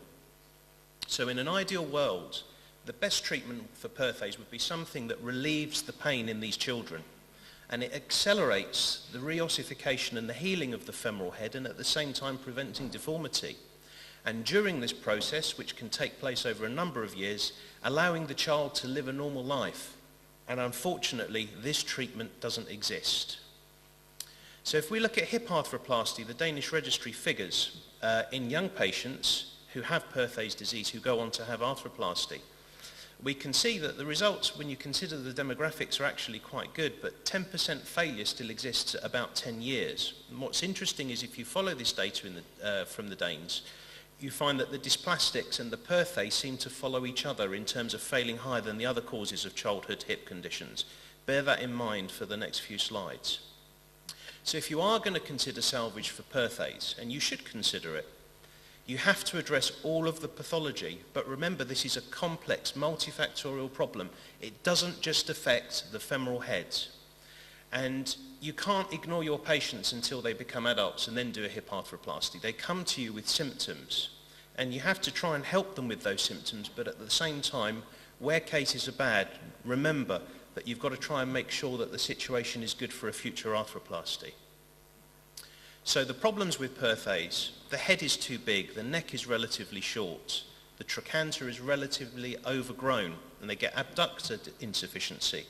Their limbs are often short by at least a centimetre or 2 centimetres. They impinge, not only anteriorly, but anterolaterally as well. They have chondral defects that can be severe. They have labral problems, acetabular dysplasia, hinged abduction, and instability of the hip as a result of the dysplasia and the mismatch. So those are the problems, and that's the thing. They cause these symptoms. Patients come to you not because they've got a short femoral neck. They have abductor fatigue, they limp, they have an altered gait pattern, restricted movement in their hips, and pain. And remember, with salvage surgery, if you consider it as a complete entity in patients that have gone through the Perthes process, 10% will be worse off than they were if you would have done nothing. Bear that figure in mind. The vast majority do better, but some will be worse. So here we go. This is a classic case of Hill Perthes. You can see femoral head is large and aspherical, and it will impinge. And they've got secondary acetabular dysplasia. Here, again, look there, the neck is relatively short. The greater trochanter is high riding, and they will have abductor insufficiency. They'll have impingement, extra-articular impingement, possibly, well, as well as intra-articular. And also the lesser trochanter can impinge as well on the ischium. So the dysplasia is relatively variable, but remember, because of the dysplasia, because of the instability, they'll overload at the rim of the acetabulum. They'll get labral pathology. So when you approach salvage, always have a picture in your mind of the Stulberg classification, because we know this is a great thing to tell us about the future prognosis once the patients have run through the process of Perthes. But remember, when your kid comes in with Perthes, you're looking at things like the Herring classification, Salter-Thompson-Cattrall. You don't know, you can just guess what the Stulberg outcome will be. And again, that is very difficult to predict if you don't know the natural history. So to approach salvage, you think of it both in terms of the acetabulum and also the femur. And with the femur, you're thinking of intra-articular and extra-articular. And you're thinking what's going on inside the joint, and you're also thinking about the morphology of the hip, because a lot of these patients will have retroversion. So when we talk about salvage, probably the age-old procedure is the valgus osteotomy.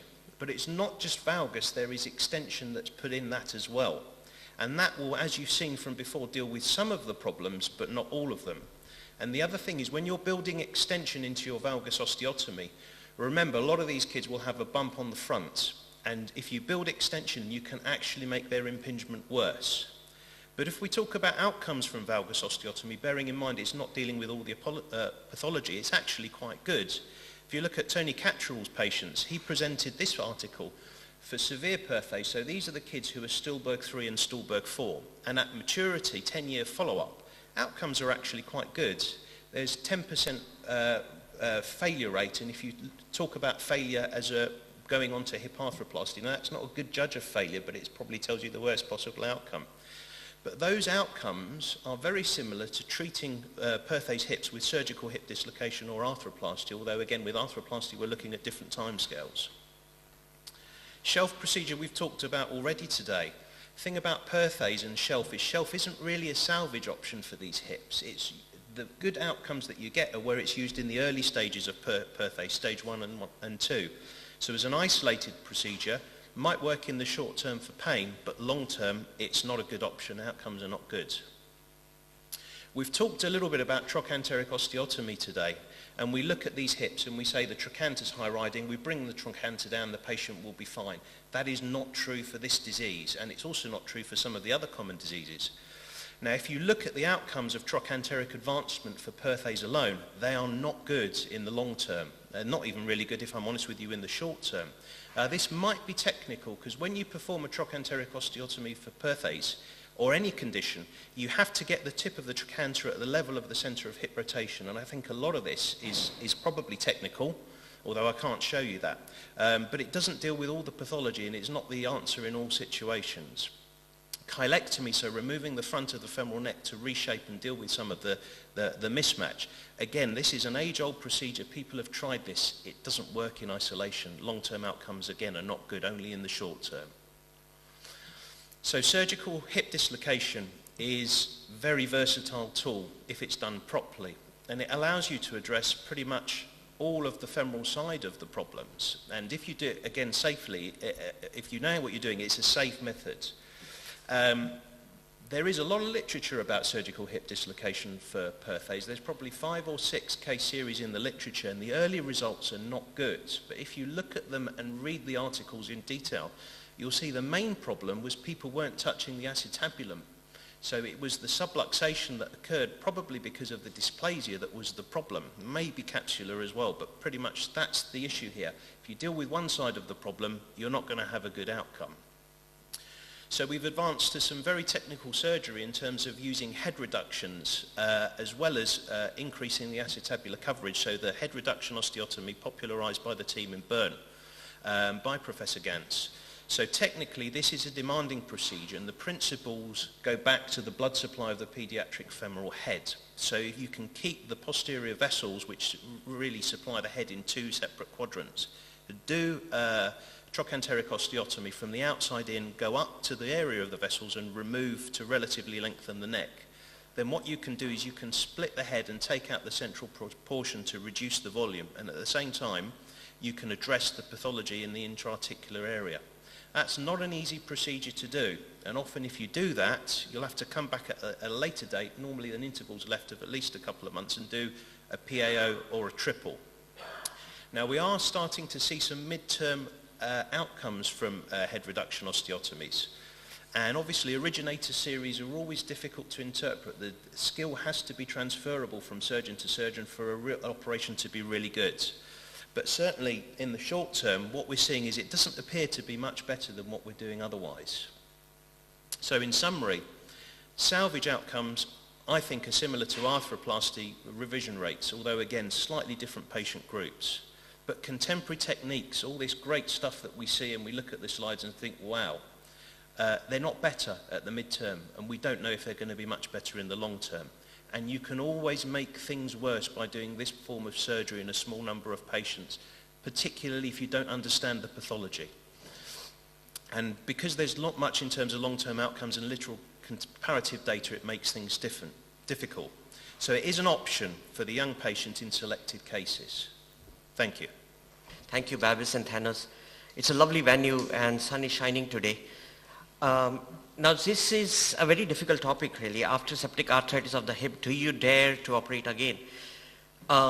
Being in UK, we don't have extensive experience because we don't want to see these neglected cases. The literature is mainly from East and in other areas where they have more experience with these cases. So what you have to do is they should not come to a stage where you have to reconstruct a residual effect of a septic arthritis of the hip. They have to be treated early. Early diagnosis and prompt treatment is the goal. Patients can get all these other problems as well, because not only can they have hip, but can have other joints involved rarely, and they can have multiple sepsis. You can have secondary residual effects of pathological fractures, pseudoarthrosis, AV, and hip subluxation or dislocation, and complete destruction of the hip. So orthopedic surgeons can bravely charge into influence the natural history, but in which direction? So now let's look at the literature. Whopper said that the long-term follow-up of infantile hip sepsis, they treated and they found that 5 dislocated hips, no surgery was done. There was limb length discrepancy, but they were pain-free. 3 dislocated hips had surgery, and 2 out of them were severely disabled. Betts showed late sequelae of septic arthritis of the hip in infancy and childhood in JPO in 1990. At 42 years follow-up, found poor radiographic appearance, poor Harris rating, but pain and activity restriction was minimal. Non-operatively treated children had better function. So really, whether meddling with these hips, are we making any difference or are we making them worse? That's very important. Choi classified these post-hip septic arthritis in infants, the residual effects. He described 4 grades. Type 1 was there would be coxa magna and minimal deformity. Type 2A is coxa brava and 2B is coxa vara or valga. And these are the results actually. In that 1, 5 out of 5 did well with bracing. And in 2, 7 of the 11 had satisfactory outcome when they had proximal femoral osteotomy and contralateral epiphysiodesis. The minimally you operate on these, the better it is actually. So that is a very important message. Type 3A is they have femoral deformity, and secondary acetabular dysplasia, and 3B have pseudoarthrosis. So proximal femoral osteotomy and bone grafting was done. 3 of 4 had satisfactory outcome. In type 4A, there was remnant of the medial neck, or 4B, complete loss of head and neck. So what was done? The Pemberton osteotomy was done, GT arthroplasty, greater trochanter arthroplasty was done, tibial lengthening or observation. 4 of the 13 had satisfactory outcome. Overall, a poor outcome really. So this is the classification of Choi, the same classification which I mentioned descriptively. This is the classification where you can see that minimal effect with coxa brava. Here you can see that either valgus or varus in type 2. In 3, it becomes more tricky where they have loss, a lot of loss, and then in info, they're complete reabsorption and also dislocation of the hip. So hip reconstruction in Choi 4 hips. This is a very difficult group. Manzotti showed treatment of the late sequelae of septic arthritis of the hip in clinical orthopedics in 2003. 15 adult hips with Choi 4 underwent hip reconstruction and femoral lengthening. 10 patients had good or excellent results based on the pain. So they looked at all these at latest follow-up. So they showed encouraging results for these, unlike the other papers which were not so very encouraging. But as WADA, operative reconstruction of severe sequelae of infantile septic arthritis of the hip. In JPU in 2007, they looked at 21 hips. They had Choi 3 and 4, so they were also severely affected hip. And they had the combinations of open reduction, femoral osteotomy and pelvic osteotomy for type 3 and GT arthroplasty for type 4. They have 4 out of 10 good results. So this is my case. So we had this old sequelae of the septic arthritis, and it is actually Choi 4 bordering, because I had done extensive workup of MRI and everything on this patient. This patient had range of movement, and it was good functional range of movements. Pain was minimal. The aim of this reconstruction was because the patient was extremely short as well here, had a severe limp though. And so what is the aim? If they have range of movement, to reconstruct this and keep this hip in a good biomechanical position for later reconstruction as an adult. Because these patients will require something as an adulthood. One thing is there that you should not make them painful. What are the options? Now, there are several options here actually you can consider. If they are very stiff and painful, yes, you can do a pelvic support osteotomy with Elizar or hip reconstruction. You can also do a colonna procedure. I'm not going to talk about these 3 now in this slide, because there is a hip salvage talk which, so to avoid repetition, I won't talk about these 3. So arthrodesis, colonna procedure and pelvic support osteotomy with Elizar or hip reconstruction are the options in properly selected patients. If they have very stiff, painful hip in a very young patient. Of course, reconstruction is challenging to convert them into a total hip replacement in the adulthood. And these cases actually should be discussed with the adult hip surgeons as well as the best course of action. I think this is an MDT approach for these kinds of patients. So what did we do? So the patient had good range of movement, so I did a Tonys triple and reconstructed the greater trochanter and to get them to a reasonable level, did not lose the movement. So I was happy at this stage that the movement was maintained what I had, patient was not in pain. So we then went ahead and did the lengthening procedure. So we did the lengthening procedure is very important at this stage. Is every week you have to check that the hip is okay, hip range of movement is maintained, and the hip is not subluxing. There's a slight movement of the hip here on lateralization, but it remained good and good function. So we removed this, but the patient fractured, so we did a Nancy nailing, and the patient remained, the movements were good, patient's leg lengths were better. Now the second stage is that what is the options here? The options is that to do epiphyseal disease on the other side, and if I have to lengthen again here, I'll do on the tibia perhaps, because that will have less forces on the hip then. So multifocal septic arthritis. Now these are two types of septic arthritis, which is a staphylococcal onset osteoarthritis, which causes severe destruction on the hip, or maybe some streptococcus. Unlike, and they often are localized, but they sometimes can have multifocal myelitis, and these are also very destructive. They can be streptococcal or sometimes meningococcal. There were, in this, Cheng showed femoral lengthening after type 4B septic arthritis of the hip in children in JPU in 1996 with multifocal. 4 patients, all with multiple joint sepsis and major leg length discrepancy. Distraction was done up to this level. All hips remain stable, insignificant loss of hip and knee range of movement. 1 deep pin tract infection, 1 fracture. Now this is a case of post-meningococcal septicemia, which I'll show you from the age of 4. It is a sequence of events actually of these patients. So these patients, remember that these patients have got evolving deformities in their weight-bearing joints, including non-weight-bearing joints as well. They have evolving deformities around the knee, ankles, hips, even in the upper limb, because they get septic emboli in the growth plate area. So they get asymmetric growth arrests, and as they grow, their joint surfaces becomes incongruent as well. So it's an extremely difficult condition really, and it is not like, it's an evolving condition, so you have to be mindful of the joint surfaces all the time. So did tibial lengthening here. You had a foot, there was a foot deformity, so you had foot reconstructions as well there, over there. So then you did on the other side, and you can see that growth modulation was done here as well to keep the knee joint at the correct level. Further lengthening of the femur. At this stage, the hips remained reasonable. I mean, these slides, when you do this long, you can't see it, but the hip was reasonable at this stage. And wasn't so dysplastic. I don't know how it's projecting there, but it wasn't so dysplastic there. And then went on to have the femoral lengthening. Now see that the dysplasia on this hip is developing because you get these pivotal growth spurts, and then you start getting dysplasia, and you can see this now. So what is this? So it's got severe dysplasia there. There's no neck, high riding trochanter, very severe deformity. In this case, now further lengthening is not possible. So what I did is I did a Morsher's here and corrected the whole thing and stabilized the hip. Did it on the other side. Other side we had to add an ingenious technique of lateralizing so that we get true leg lengthening, true femoral neck lengthening procedure. Then subsequently after stabilization, now we're doing the precise nail technique. So precise nailing was done to further lengthen. So that is the last follow-up of this patient. GT remains a little bit high even now and can have another reconstruction. So as I said, that the other 3 procedures which you have to look at is pelvic support, Ilies or hip reconstruction or pelvic support osteotomy. Arthrodesis is an extremely challenging procedure for these, and arthrodesis has to be done perhaps extra-articular arthrodesis rather than intra-articular arthrodesis, like those type of procedures. And of course, colonna procedure, which is very difficult, but I'll talk about these in the salvage procedures, which I will talk tomorrow. Thank you so much. Good morning to all of you. You're lucky to be here in such a beautiful building and such delightful old port with such a history today.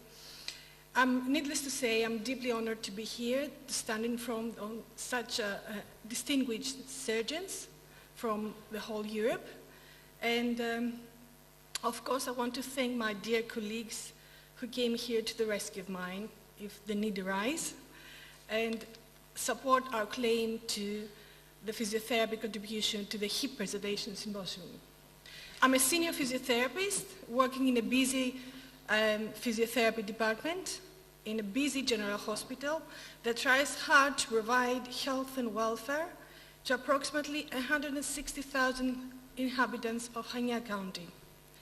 As a consequence of these features, Aspects such as prevention, education, promotion of physical and healthy lifestyle in children is like chasing an impossible dream. However, we do manage to succeed in various medical aspects and achieve a well-respected status among other Greek hospitals. As we all know, physiotherapy is traditionally delivered in a variety of settings. Community settings, including care centers and individual homes and field settings, in primary care and in hospitals. As experts in movements and exercise, and with a thorough knowledge of functional anatomy and pathology and its effects on all systems, physiotherapists have specific competence and expertise to promote, guide, prescribe, and manage physical activity, especially in children and young people with orthopedic conditions. Thus, physiotherapy should be a vital component in the child-centered medical care, especially when surgery is an option. Working with clients who happen to be children of any age is quite a life experience. There are important differences from adult physiotherapy. It is essential for the therapist to understand the child's development in physical, behavioral, and cognitive levels, and adapt accordingly to the treatment principles to these cognitive abilities. When physiotherapy is called to approach and manage a pediatric hip condition, either pre- or post-operatively or conservatively managed, certain aspects should be considered. First, child development is continuous, with bones that grow rapidly. Physio should be aware that any injury could be in the growth plate. Muscles become tight and eventually limit joint motion. Alongside with orthopedic guidelines, we need to remember that child needs to follow its own playful activities according to the age milestones. Childhood diseases or any other conditions may cause physical limitations. Cerebral palsy is one of them, or juvenile arthritis, and they may add to the temporary disability of the hip joint. These kids are often discouraged and even prevented from participating in physical activities, and while some limits are justified due to medical concerns and contraindications, unnecessary restrictions are often imposed because of misunderstandings. Therapeutic interventions that enable and optimize development and well-being. Optimizing the opportunity for children with hip conditions to participate in appropriate rehabilitation programs and related physical activities, we contribute to the social and physical growth of our little clients. Decent communication with them and their family will overcome these barriers. Placing the child in the center of the planning. Good practice involves kids in any decision about their care, which demands high-level communication skills to build rapport and reassurance. The impact of the disabled child has on a family life. For the therapist, it's vital to understand how a child's disability, even a passing one, may affect the whole family. We need to be fully aware of the importance in delivering the appropriate education and encouragement of the family and the caregivers to the schools or any other relevant to the child agencies. Keep a child safe. It is common sense that while working with the child and the family to reach the maximum potential to function independently and to promote active participation, the therapy is informed and assesses continuously to any anxiety issues or any sudden fits of depression, either of the client or of the family. Ensure that children and young people make decisions.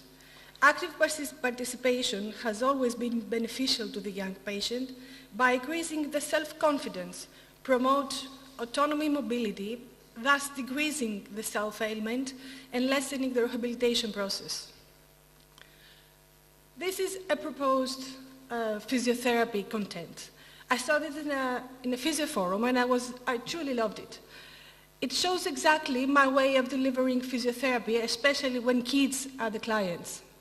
You see that at the basis of the pyramid, the white foundations has components that has to do with high-level professional skills. Therapeutic alliance within the medical team and the clients education, reassurance, and self-management of all the significant people involved. I will talk about this in a minute. Then comes the most entertaining part, the most joyful part of the whole management, and it must be joyful for the children. The rehabilitation process. It must be interesting, inventive, making the graded exposure and exercises as a part of a continuous play. At the tip of the pyramid are the passive components of the physiotherapy intervention, and it would be a success, in my humble opinion, to be as less as possible. This is not the stages, this is a proposed contest of the physiotherapy when managing any pediatric orthopedic condition. Therapeutic alliance. Of course, this is a forced therapeutic, a forced compliance to the child. It didn't have any options of its own. We need the parent compliance with a home program, and instructed care is a significant contributor to treatment success. When managing hip conditions in children, be it a DDH or a cerebral palsy hip or Perthes hip, either managed with surgery or not, the outcome rely almost entirely on the parent's compliance with the home care and instruction delivered by the doctors. Adherence to treatment of the parent when child is an infant is a complex act that requires an understanding of the agreed treatment approach, having the confidence when one's skills to administer the unsupervised home program, and the existence of support system in the school, in the hospital, at home, that can provide help when needed. And it is the physiotherapist's role to address all these issues involved in the prescription of a home program. Alliance within a therapeutic triad. In the pediatric care, there is an interesting therapeutic triad with communicative interaction between patients and parents, between patients and therapists, and parent and child. Thus, the targeted alliance has more challenges to be seen, while balancing the everyday needs of the child within everyday family life. As physiotherapists who want to optimize the alliance with the parent, the caregiver, with practical things, the followings are noted. Parents would prefer exercises that work and are fun and enjoyable with the kids. Parents would find stretching and passive range of motion, and since this might provoke the child's discomfort or pain, they prefer the physiotherapist to perform them. Parents would prefer short programs of exercises due to possible burden of the child. The parents and the child need confidence. They need help to incorporate home program, motivation to continue, and monitor their progress. The physiotherapist's teaching style has its own part in the building of the therapeutic alliance by building this confidence in the exercise performance, by helping parents to incorporate the home program in the daily routine, by providing the motivation to maintain the adherence, and monitoring and giving support to adherence. Therapeutic alliance is a central component of the therapeutic process and is determinant of treatment outcomes. Therefore, establishing this relationship through collaboration, communication, therapist empathy, and mutual respect will potentially maximize the benefits of the medical care. Effective listening is an underappreciated skill in our armory. The child and family has a story that needs to be told, and they will always believe what they say more than what they hear, especially when they perceive the medical team as the deliverer of bad news. They have no choice but to make the role of receiver, thus setting the stage for them to be passive participants. This is where skillful, non-judgmental listening, the use of open-ended questions, and appropriate facts given gently with permission can change the narrative to one that makes sense clinically and, more importantly, makes sense to them. These techniques will put the child and the family back in the center of treatment. Giving of self is an expanded personal investment of mental, emotional, and physical energy, and involves actions that occur inside and outside of the direct treatment interaction. As physiotherapists, we empathize a little more, is available when emergency arises, has a good communication with the doctor and gives the client a feeling of well-researched condition, can encourage the so desirable reassurance of the child and family. Clarifying potential physical problems that may arise during the rehabilitation process will prepare family and child in behaviors that are unknown to them. They have no past experience of them, since usually there is no prior experience. Hence, knowing beforehand how to approach such difficulties, the self-managed awareness becomes easy and confident for the family. The impact of language in musculoskeletal rehabilitation. As Kipling said, words are, of course, the most powerful drug by mankind. Words, our words, your words, contain both the ability to heal and harm. Gaining an improved understanding of the frequent hidden influence that language can have on musculoskeletal rehabilitation is of paramount interest and importance, especially when we approach children. We should remain internally vigilant of how our words may be interpreted. Words as like toothpaste. Once out of the tube, they cannot get back in. In practical terms, the first step needed to help a child before surgery is to help it come to terms with what is happening in a way that is realistic without being fatalistic. It is the clinician's and the team's duty of care to help the little client reconceptualize the information provided. It may take some time and carefully words supported from the therapist for the child to see his situation in these new terms. An essential step on the road to rebuilding self-efficacy and resilience is to understand that children can often be distressed and disabled by their own view of things. Physiotherapists can help the injured or operated child to change its view of the body and their leg, and a new view can be a therapeutic in itself, despite any deviation from normal that may be present. And here are some tips for physio for doctors. Use ideaphones. These words provide stimuli via multiple sensory channels and evoke thoughts, memories, and feelings, motor imagery, and may also enhance message memorability and help compliance with therapy. Try phrases like happy hopping hips, happy healthy hips, hula hoo hips, hip as the head of the leg. And here I would like to quote my favorite mentor and friend and colleague David Butler from Australia, who would say in a situation of a hip condition something like, do try these strengthening and lubricating exercises for your hips, legs and body. Do them with the knowledge that even though they may be sensitive, these movements will be helpful, and won't cause any damage. I want to encourage you to do them in different places at different times of the day with different moods. Your hips will respond and be self-lubricating, and they will glisten, gleam and glide beautifully, and every movement will nourish the hip, continually lubricating it. Try to do lovely, silky, smooth movements to get the hip hopping back to life. Joint surfaces love a bit of pumping action too.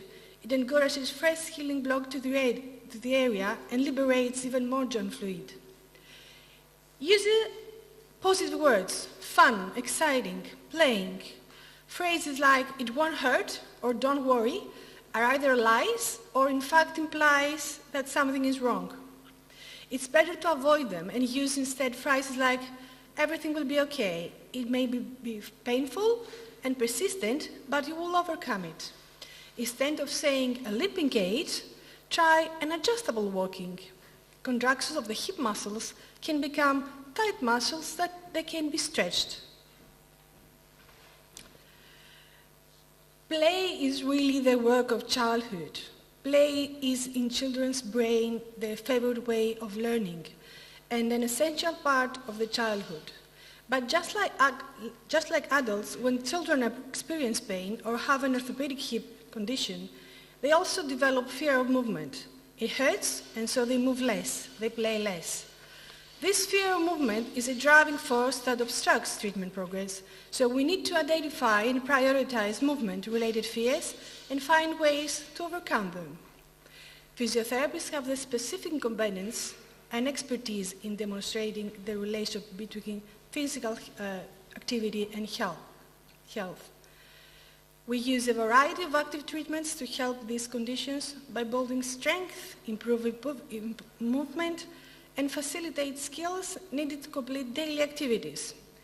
According to the orthopedic guidelines, we will guide the kid through developmental activities targeting the healing hip, balance, coordination exercises, adaptive play, aquatic therapy, flexibility, strengthening exercises, aiming to build resilience and challenge continuously the physical and psychological profile of our little client. Fun and motivational factors are incorporated into functional activities to make therapy enjoyable for the child. Collaboration of care includes recommending and training in orthotics, prosthetics, adaptive equipment, custom wheelchairs, setting systems, and another assistive technology. Here are some examples of physiotherapy in action and in play situation. Nothing new here, you've seen that before, you're familiar with our friendly environment anyway.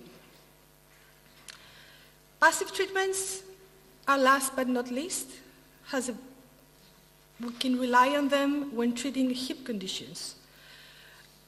The scope is to maintain hip motions by stretching, mobilize, and passive exercises when it's a decision of care. The physiotherapist will try to maintain hip motion in all directions without eliciting any symptom of pain or discomfort. We improve circulation around the injured or operated hip by using any appropriate modalities. We assess and manage effectively all other areas involving a chronic hip condition, like spine, pelvic movement, posture, whole leg, trunk, neck, upper limbs, since most of the treatment activities we use concern the whole body function. Improve muscle tone with electrical stimulation. The use of digital technology, something new for us, like VR stimulators, Wii training games, and kids are very onto that treatment because digital world is more familiar to them than even school is. Finally, for the physios, a quote like 5 years in a row when your child will grow. Open up questions in a child-appropriate language which they can answer yes. Basic postulates of psychology state that if the child answers 5 questions in a row with yes, the child will not say no when you ask them to lay down and have their body stretched, examined, or do anything else that has to do with touching.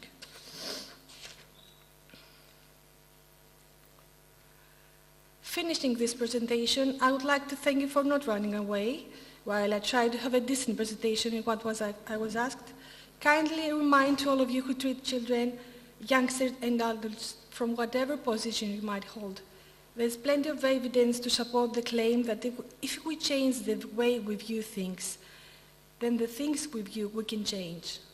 Physiotherapy as a role in the hip condition is and should be a standard of care and love. Thank you.